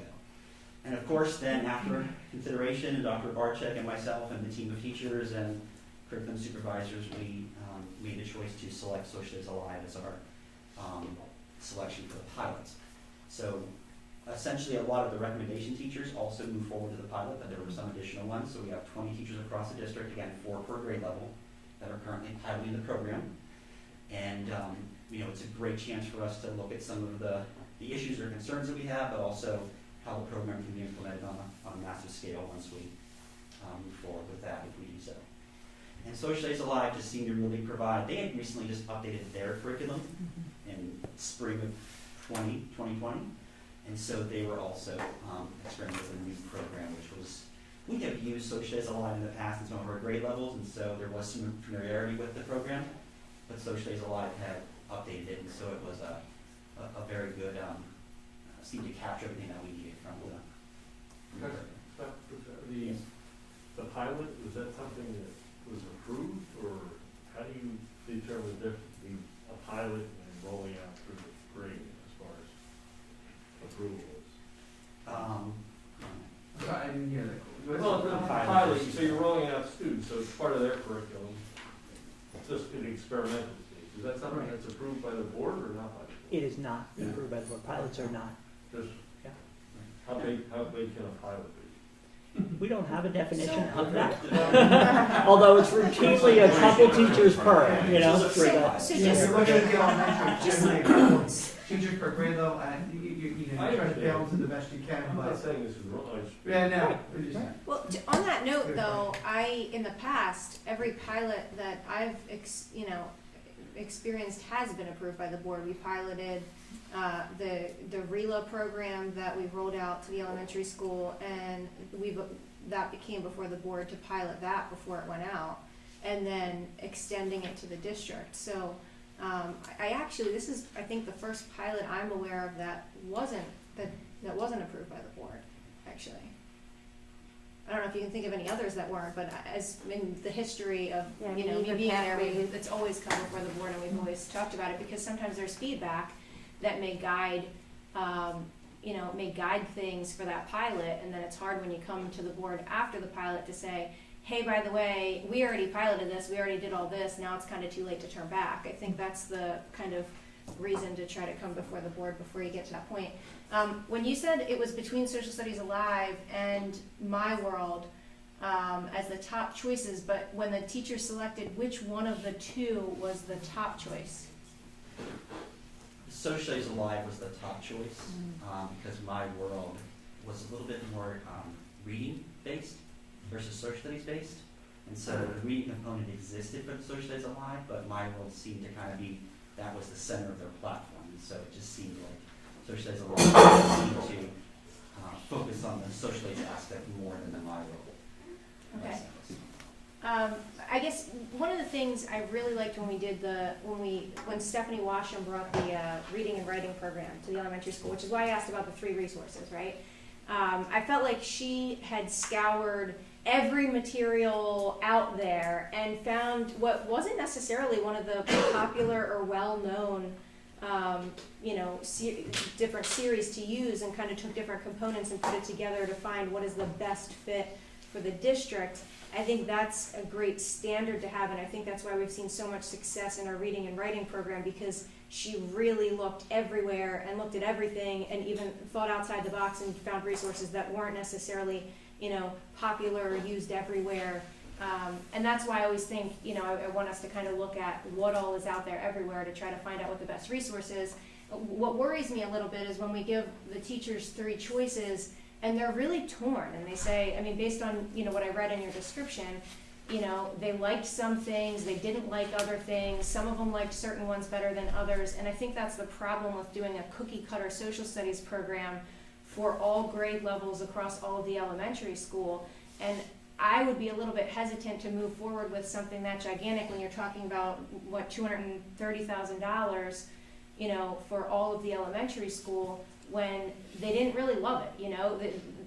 I would kind of think, well, if there wasn't one that stood out as this is the one to go with, this one's great and everybody loves it, I would have kind of wanted to go back to the drawing board and say, are there other ones out there that maybe better meet our needs? Is there a combination that better meets our needs, rather than let's settle for whichever one we can all, get kind of the consensus on? And I think the other piece of this, and let me know if I'm reading this wrong, because I've gone through it a few times.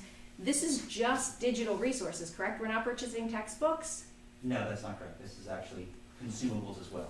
Okay, I couldn't So it's find, student consumables. okay, I thought it meant, it's, because it said, although we no longer purchase textbooks. Last paragraph, right for the total Right. implementation plan. Says the second line. Digital teacher, digital student.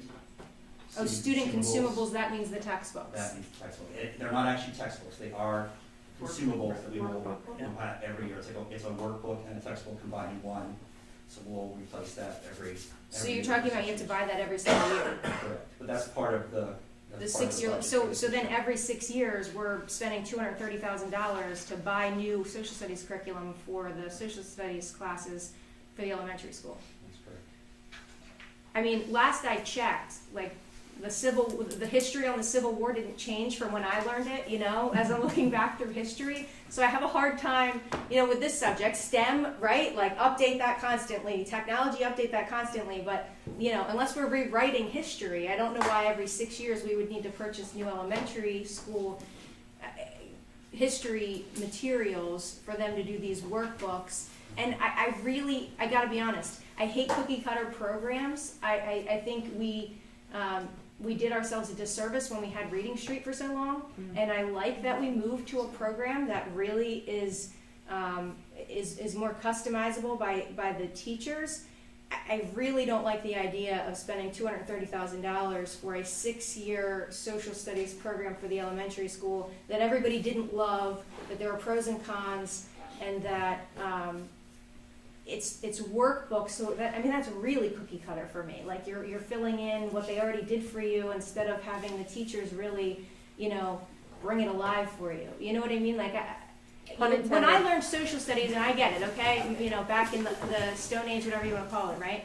But you know, part of what I liked about the social studies programs that we have and the fact that we don't have a cookie cutter program is, you know, we learned about things by doing skits and making props and acting all these things out. I think we're going backwards by going cookie cutter. There's still options for, I mean. I guess my response would be, I don't characterize it as cookie cutter. Okay. Because just like you had mentioned with making media and being a writer, those are programs. Yes, they're customizable, but they're still programs. And so the same thing exists for Social Studies Alive. We will customize that program to fit Penn Ridge. And so even though it's a consistent resource across the district, teachers can still modify how those lessons look, what resources they use, how they can take that lesson through based on their kids, in terms of timing, in terms of depth, in terms of all those things. So there's no program that's cookie cutter, and again, with their rewriting in late spring, that was part of their intention too, is to open up that for teachers and be able to have them do those activities. The thing about Social Days Alive, and I learned about Social Days Alive when I started teaching 25 years ago. I mean, basically their idea was to engage students in activities. So it wasn't about the workbook, it wasn't about that. The workbook is there for students to work with, but it was about them really engaging with the content and being able to be active with that. And so it provides a really rich program in terms of what the students are able to do with it. So again, I'm not sure I would characterize it as workbooks or anything like that. And again, the copies are available for you to view because they're very active in terms of what the students are doing. There's some reading, there's some information gathering, but then there's a activity, and there's a certain interactive thing that students are doing. So I think that Social Days Alive, again, cookie cutter is not a term I would use because I think it provides what happens when you give teachers a textbook or give teachers a resource and then you don't follow up with that 6 years later. That's where things start to become inconsistent. That's where people start to use what they have. And so even though we can create a curriculum and we can create and we will around this program, it provides them a consistent resource that they can adapt as needed, but it still provides a consistent resource versus going into one second grade classroom and another and getting a completely different experience. And I think that's what we're aiming for here, is to bring consistency and resources to the social studies versus something that's I guess I feel like you can. Is Independence Hall on the cover of that? Is that what that is? Yes. I guess I feel like with writing your own curriculum and doing the curriculum maps and using supplementary resources, I feel like we can let our teachers be more individualized and instead of kind of pushing them all in one direction that maybe wasn't everybody's first choice. And I think, you know, I get what you're saying, but at $230,000, I would think, you know, we probably will be using a lot of those workbooks because we paid a lot of money for them. And every 6 years, then you'd be rewriting curriculum and repurchasing curriculum. And I think, you know, my frustration over time has been, I think we want to just buy new stuff all the time, and when we keep buying new stuff and then having to keep training teachers to do new stuff all the time, we don't get to perfect the skills that we already have. And I think when we're looking at improving scores and we're looking at focusing on teaching certain skill sets, I think focusing on the professional development and how to teach those skills instead of constantly reinventing the wheel, I think that we'd, you know, be more successful in helping our students doing it that way. To your point with the test scores and those types of things, that was part of the reason of bringing it back to the curriculum team, looking at the Making Meaning and Being Right program. And again, in terms of SAVIS, because SAVIS was the same maker of Reading Street that you had mentioned, their way of reading, because that was kind of the basis of the foundation here, didn't quite align with Making Meaning and Being a Writer. So whereas Social Studies Alive much more aligned with those two programs. So that was very intentional in terms of we have these two programs and they are working well and teachers are doing well with them. Social Studies Alive can complement what they're doing there versus being in conflict with it, which is what SAVIS actually did in some ways. So even though it was teachers liked both programs, there was definitely an interdisciplinary connection that was very important to us for this program. And now, after the 6 years, what would the cost be to continue I guess you'd be paying this all over again because you wouldn't have the workbooks because it's not like a textbook where you keep it and reuse it. When you use a workbook, you're done with it. You move on, you have to buy a new one. Same thing with the digital accounts. You would have to purchase all new digital accounts every 6 years. I would assume that. I mean, the prices could change incrementally, but I mean, I think that's what we do with Making Meaning. And I want to remind us of the scope of scale of what we're talking about here, because these are all of our elementary school students. So it does come out to be about $12 a year per kid for their social studies curriculum. That's the question I was gonna ask. So when you is think how about does what it it's compare? costing us, that it's about $12 for the students to learn social studies per year. If you do it over 6 years and you do the price based on the low 3,000 students that we have, it is about $12 per student per year. And this would. And we have 20 teachers currently using these materials, right? Correct. And their feedback has been positive? It has been very Okay, positive. that's How long have they been using? for the year. Since September. And so I guess since you had the workbook, I mean, theoretically, you'd be spending less on the teacher making, you know, the paper and other things that you're buying. I mean, $12 a year per student is. So I think there's good and bad about it. Like, yeah, you keep having to purchase these things, but on the other hand, even though history doesn't change, they can use topics maybe that are more contemporary to teach the same concept. I'm just looking through it, you know, it looks pretty good. I'm sure these texts will be updated as well as the. Well, that's what I'm saying, like you would have different examples teaching the same concept, but maybe you could adapt, you could have, you know, presidents and so on that they change, and so that would be. And we talked about online resources before. The online resources for this are very robust, very interactive. Something that teachers can certainly use with students, especially the upper elementary students. Which is cool. Ms. Bennett, the one thing I just want to clarify is about the two programs. The problem was we got to love both programs at the end. It was really the field of the digital piece and the inquiry base. And then when we did get to the alignment of more of the Making Meaning and following the strategies of the reading everything, that's where it became kind of more okay, this is the direction we want to go. I mean, there was a love for both programs, there's no doubt about it.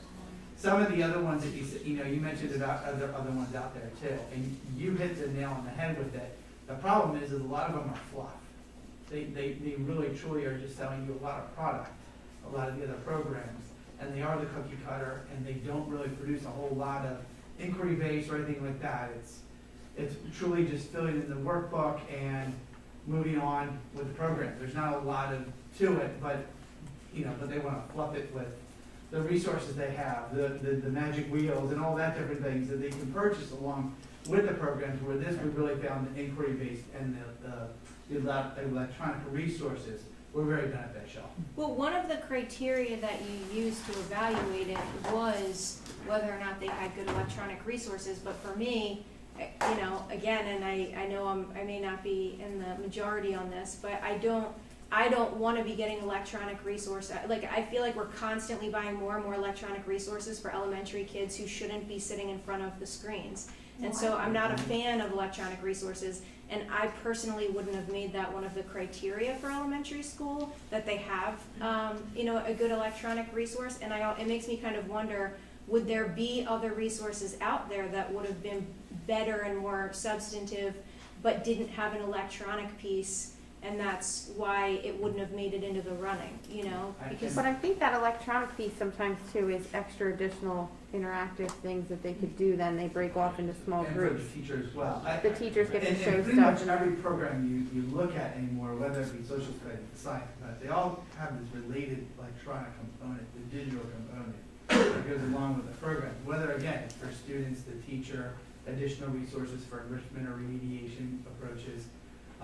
And the other piece of this, the 220,000, and Mrs. Roberta, I don't remember the amount that was on there, but for the professional development component, because from when speaking with the representative, that wasn't something that was going to be required every 6 years from what she was explaining. Am I correct? Professional development is embedded within that price as well, so that includes the implementation. I just don't remember how much that was part of that overall price. It actually wasn't differentiated through it, but it's all part of the All part of it. implementation plan.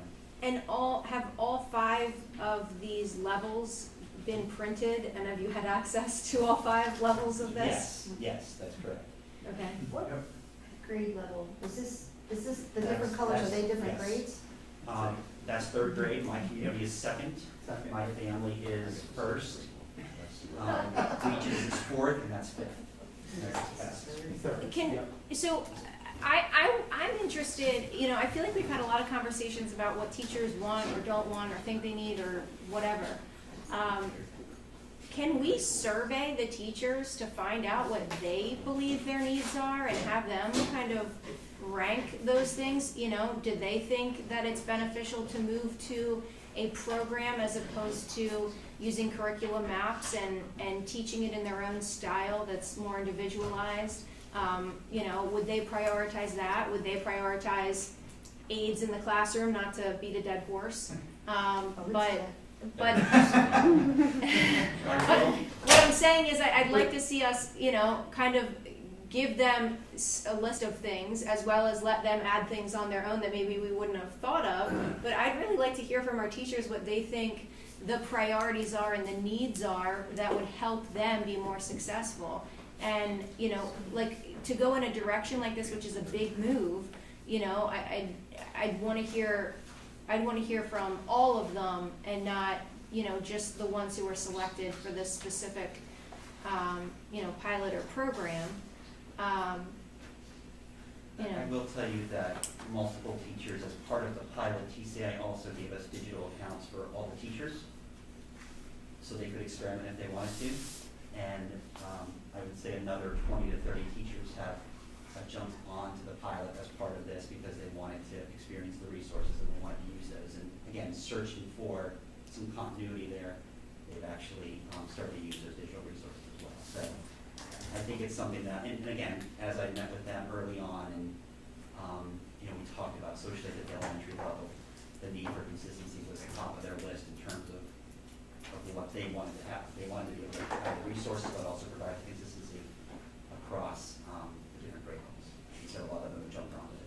I know when we switched away from Reading Street, there were a lot of people who I had heard from who were very angry and upset and didn't want to switch from Reading Street, and this was such a horrible thing. And then after they switched, they realized how much more impactful this newer program was and the differences it was making on students.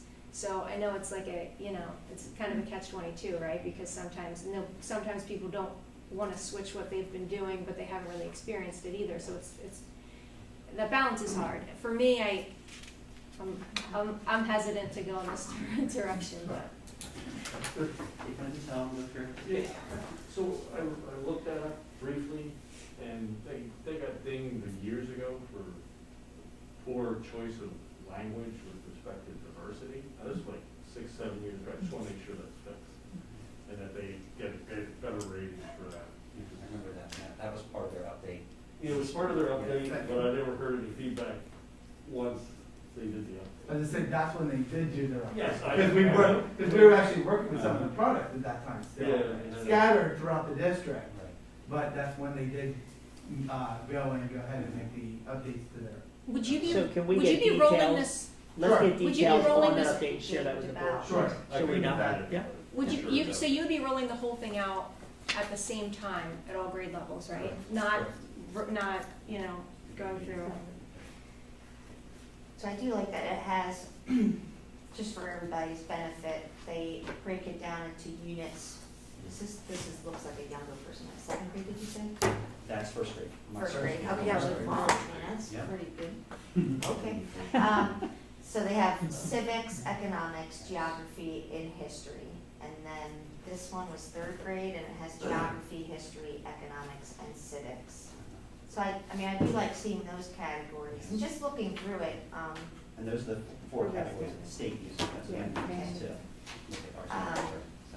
but I mean, like the content in it, just glancing through, it seems, at least I think, pretty good, but you don't know what the complaint was? It was a while ago.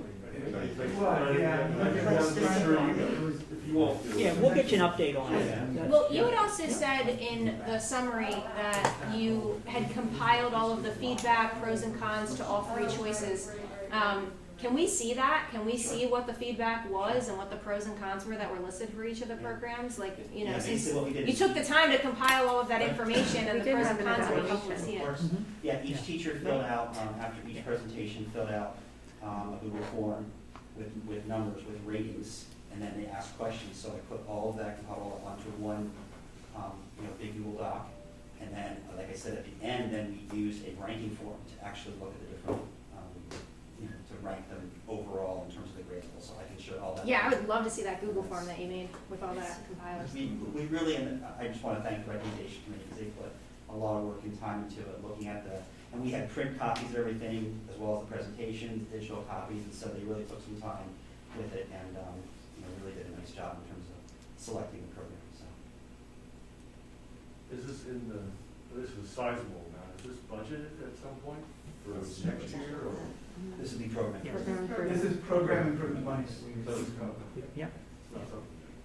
And that's why we have a plan in terms of world language textbooks. Like, we do have a textbook plan in terms of to make sure that we're not all hitting it the same year, that we don't need, that our funds are flattened out in terms of the need each year. Can I see the older, these are the younger ones, I just would like to see one of the older elementary. And these are links you shared with the board as well, right? Yes. When you shared the links, so you also have these Yeah. electronically if you, want to review them between now and then. The upper grade. Yeah. Okay, sure. You know. I know. All right.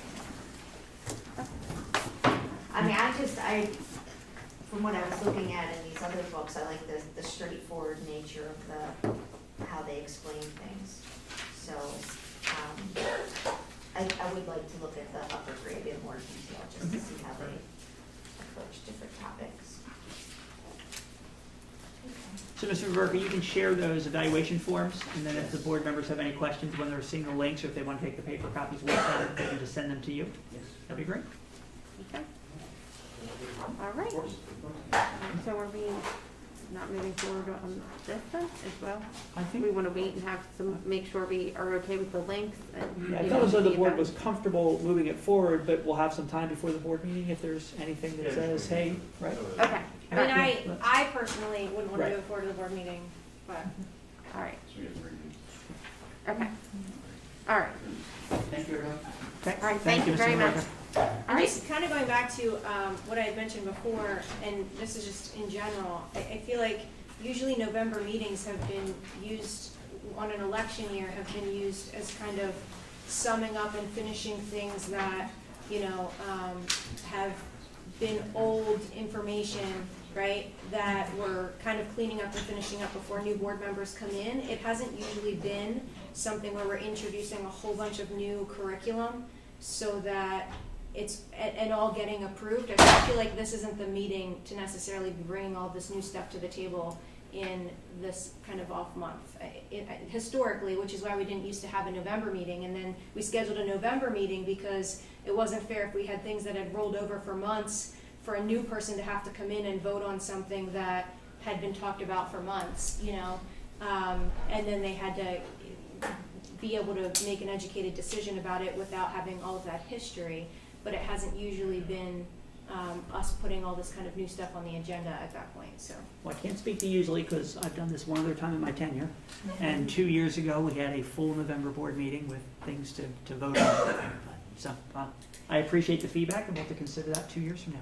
Well, in some ways too, you want to empower the people that you ask to look into it. And I think it's unsettling sometimes if we look over that and I know we have oversight on that, but I assume that at that review levels, the teachers, who was put on that review committee, and did they have input in getting on there? Is there, I just want to encourage them.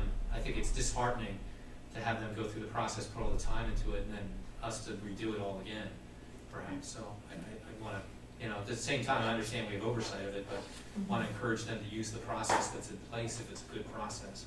Unless we think the process is bad, then redo the process. But if we feel we have a good process, then let's trust the process. That they have input, the teachers have input at that level if they're on that committee. I think that's important. Well, I think the process, I guess there's a lot of things that are different about this process than how we've done it usually, typically. I guess that's good to know. If this is not the normal process, then in my recollection, we've never had a pilot that hasn't come before the board before they started to carry it out and test it out in the schools. And actually, one of the things that was piloted recently was a technology program that helped teachers with their students to be able to make sure they're not playing video games on their computers, and you can actually make sure that they're all on the screens they're supposed to, right? It's supposed to be on. And so even a pilot that was just about that, we had significant discussion on and wanted to open it up and have them look into more things because we didn't feel like there had been enough different ones explored. And if I recall, we ended up going with a different one than what was they ended up going, not us, but they had ended up going with a different selection after they had gone back and looked at all of these other ones. And had they already gone through the pilot process, none of that feedback could have been taken into account.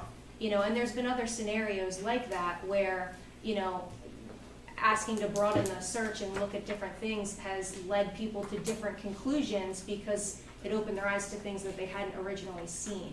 And so it's not about us necessarily going in and reviewing it, but just the process is kind of what I was alluding to. From a technology perspective, I can speak to that because that support when they picked the new one that they changed, that there was just not the attitude for what was the content of that application that they were using. It was not what they expected. So when they used It was free. It was free and it was not exactly the product they expected and did not integrate with Active Directory, and I believe the new one does, and they have a whole lot more. And my memory is that we actually piloted that first one and made the presentation to the board that the pilot wasn't what we wanted it to be and went back and created another pilot.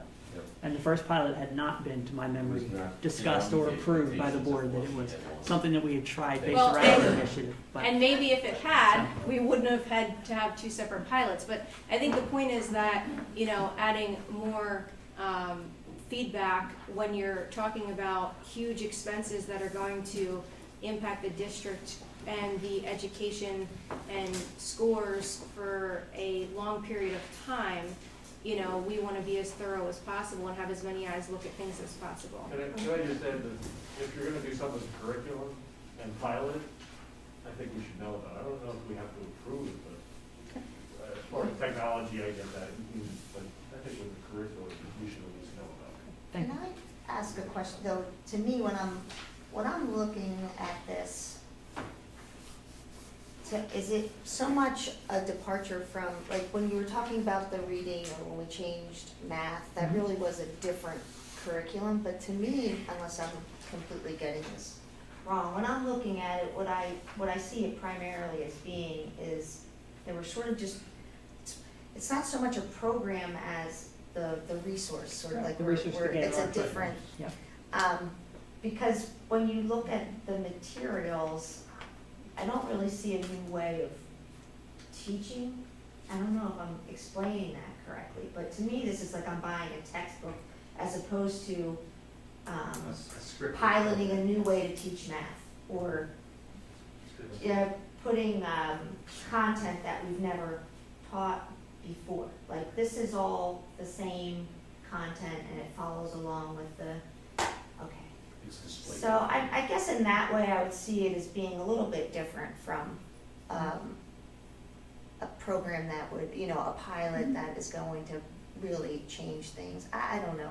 But It is good to keep pointing out the fact that that's not curriculum you're holding in your hand, right? That there's a difference between curriculum and resources, and that is important to keep, because when we get programs, it is hard to fight that mindset that is the curriculum, right? You do page 1 the first day, you do page 2 the second day, page 3, and that's not it. It's the resource to get at our curriculum.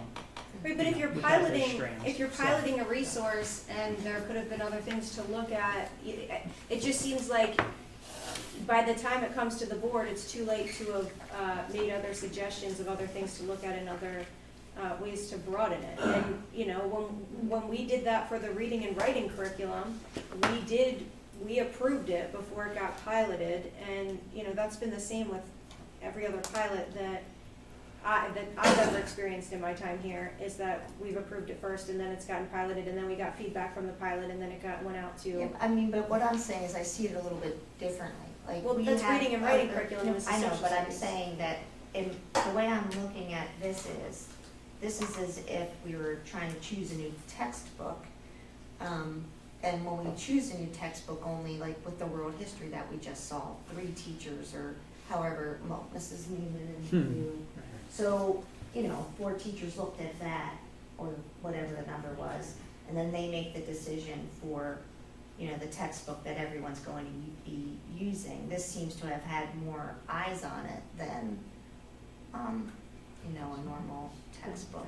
Right, but their eyes were only on this select, piece, and in the reading and writing, it was exactly the same thing. It was looking at those reading and writing resources and piloting them. So, I think it's the same thing. You're talking about, what resources you're using for reading and writing, or what resources you're using for social studies. But for reading and writing, there's actually, there's different methods of teaching This is a reading different and process. writing. What they're feeling. This is just giving me different, it's just presenting content, I don't know how to explain. I'm not teaching a method for teaching a student how to read. That, I think, is a different consideration from looking at a resource. Because I don't know. But this is actually, that's exactly what you're doing, because you're going from taking individual resources to going to a full program that you are using this as the primary source, and it's completely changing the style of but way you I teach. do think that And reading and writing essentially went in And I was a opposite social direction. studies teacher, so I do appreciate wanting to be able to have some sort of autonomy when you're teaching, to be able to teach things that you teach in a way that you want to teach. You do have to have that flexibility. But on the other hand, you do also have to have continuity of content across our schools, so that students are that we're ensured that they're all getting the same quality information, getting the same information, because everything builds on itself, and it's what they're going to be expected to know in middle school. So in that respect, I think it is good to have uniformity with the resources, so we at least know that our students were getting that same kind of content. But I would never strip away a teacher's right to, do things in his or her own little way, because, it's Well, and I important. think that's kind of what we're still doing with reading and writing, right? You went from using Reading Street, where I feel like it was more of an all-encompassing program, and you kind of have to go through and you have less autonomy, and then you move to making meaning in words their way, where you're reading individual stories, and you know, It's the I feel like methodology though. it was I a think. lot, I feel like this, we're kind of doing the reverse a little bit. I think we need to move to the next one. Yeah. So we're just rehashing. Yeah. Okay. Yep. I like them. I think they're good content. If we could just clarify. Yeah. the differences from a Yeah, couple we'll years get you that ago, information. would be perfect. Yep. All right, Go next. yeah, let's move on to the Community Foundation grants. So we are so fortunate, PCEF Grant Committee met. We sent them 17 grant applications, and out of the 17, they chose 13, 5 secondary and 8 elementary, and we are very grateful. I know the teachers are so excited. We do let them know the teachers who will be recipients. And you can see the list of what teachers asked for. Flexible seating, you see that in a couple places. Dr. Dormer wanted a reaction of the week for her chemistry class. And then for the elementary, document camera, escape from 5th grade, I'm not sure that's escape room. Yes. Keychain fundraiser, sensory wall, instrumental music program enhancement, coding, fab maker classroom, and increasing inclusion through facilitated recess. So I think they did a lovely job of choosing across all different ideas and grade levels, so we're very grateful. And if this moves to motion, I understand that there'll be a presentation at the next school board meeting, and the teachers will receive their awards. So does any teacher who wants to submit for this, any teacher can, and they all get submitted directly to them, and they make that decision about who they want to give grants to for what purposes, correct? Yes, we have nothing to do with it. We just send everything out to the teachers, and then we send it back to them. So the information gets sent out to everyone, and then whoever is interested sends in their grants directly to them. Correct, that's the way it happens. It goes to all teachers. Mrs. Walters, and you've attended many of these meetings where they've talked about these things. Anything you wanted to add to? I actually haven't been on the committee portion. There's like a Oh, subcommittee to pick grants. that, from Okay. PCEF of multiple people that sit and review. I haven't been a part of that. Okay. So I can't speak to the dialogue that occurs. We just sort of get notified as a group as who they choose. It's been neat to see that more grants are submitted every year. Right, and that some repeat, you see some and somebody goes, oh, I could do that, and so like Silo does it, the next year West Rock Hill has the same grant, because they wanna replicate the idea. But then there's other times you see things and go, would have never thought of that, just a creative idea that a teacher or a set of teachers has, and be able to bring those experiences to our kids. What is the PCEF? It's the Penridge Community Education Foundation. So it's a nonprofit with a lot of retired teachers and administrators sit on that board. I also am the liaison from the board on that committee as well. We actually meet this Saturday via Zoom. If you would like to attend, I can give you the. Don't you want to meet at 8 a.m. on Saturday morning? There's no financial impact on us, it just comes from a private foundation. But Exactly. we help coordinate the submission process. Right. I guess we're with it. Mm-hmm. And their only work is on behalf of classrooms. That the PCEF only does things that impact the classroom. That They impact don't them. have other. So is this advertised, or how do people know about the PCEF? Or So we do have representation online on social media. We are currently trying to brand ourselves to make ourselves more well known. We've done dine and donates and other fundraising things. Our biggest fundraising event is in April. They do a lovely evening. It's been hosted at the Washington House in the past. People buy tickets. I think the tickets are $25 range per person, and we usually have the orchestra come, and they'll have a theater production with some of the cast from whatever the play is that year at the high school, and it's a lovely evening. And then we also give awards to our Friends of Education Awards. So they pick 3 people that have dedicated themselves back to the district in some way. We've had custodians in the past, coaches, bus drivers, teachers, librarians that have all, been employed by the district and done a significant, made a significant impact on their students. So we honor them that evening and give back. So we need to be honest with you, do more fundraising aspects, and we're trying to build that and get more people involved. It would be really nice to have some more movers and shakers that come and participate on the board, just so we can start to raise more money, because the more money that we raise, the more we can give back to, and more mini grants and larger mini grants we can provide. So typically we do a mini grant in the fall, and then we also do one in the spring. It used to be only once a year. Correct? Yeah. And, I mean, they started to try to do more fundraising and then COVID. COVID hit. And yeah, we It couldn't do a really- lovely evening and. So they target, I mean, the people who give are not just former teachers, they're former students and everything, or just former? Anybody teachers? can give to PCEF, so that's one of the things we're starting to do with fundraising. We're trying to find ways that we can have annual donors of people that wanna, you know, you don't just have to buy a ticket to go to a lovely Sure. evening. There's other things that we can do throughout the school year to, raise money. And sometimes they've had restaurant nights, like if Do you a go to the night. Perk, you know, whatever percentage, you probably, I'm sure you would know what the percentage is, but a percentage 10%. of your order would go towards PCEF, so, Okay. you know, they'll advertise that, but, if we Most get a dis- lovely evening back this, you know. It's on the calendar. It is? It is, Okay, yeah. good, because it's Mhm. been gone because of COVID, but it really is awesome, and you really But get to it's see an the interesting talented concept. I mean, kids. you think from a college level, they always target their alumni. In some ways, this Mhm. could, and I get it, I just started getting emails from my high school. Thinking, why do they want me to give to them? It's because it- right, Uh-huh. so, It's you know, probably their but that- education but around it is a good concept to say, Hmm. hey, if you felt you benefited from the school, you know, maybe you'd like to give back. So the more that you can Yeah. get, you know, students email people who graduated, there's probably I don't know, there's something there. Well, that's- most that's districts do interesting. have, like Souderton has one, so I would say almost every district probably has. Yeah, I mean, and some do it differently. I went to a presentation of when we used to be able to go in person to the School Board Association conference. Some school districts have, the PCEF is an all-volunteer organization, so other school districts Have a have paid professionals. position. And it takes a lot of time, Yeah, to do, you know, those sorts of things. but so going after the their more money. vibrant that alumni association, I Mhm. know, anyway, yeah. Yeah. Yeah, there's a lot of room for growth and a lot of good things that we can Yeah. do, but we'll And they've get there. started I'm gonna have some recruiting, more time on my hands here in another month, so I got ideas.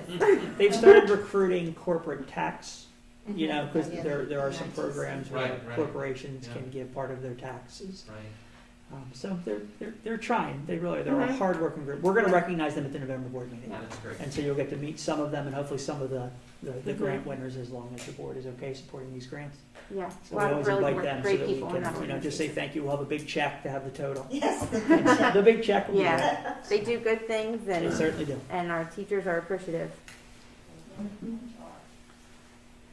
Okay, Sounds good. Okay. anything else? Yeah, that's good. There was no one else signed up for public comment, correct, Mr. Wars? I believe there was just the one name. Nobody had Okay. All right, and our next meeting then is January 3rd. Mrs. Cooper, if you would let us know.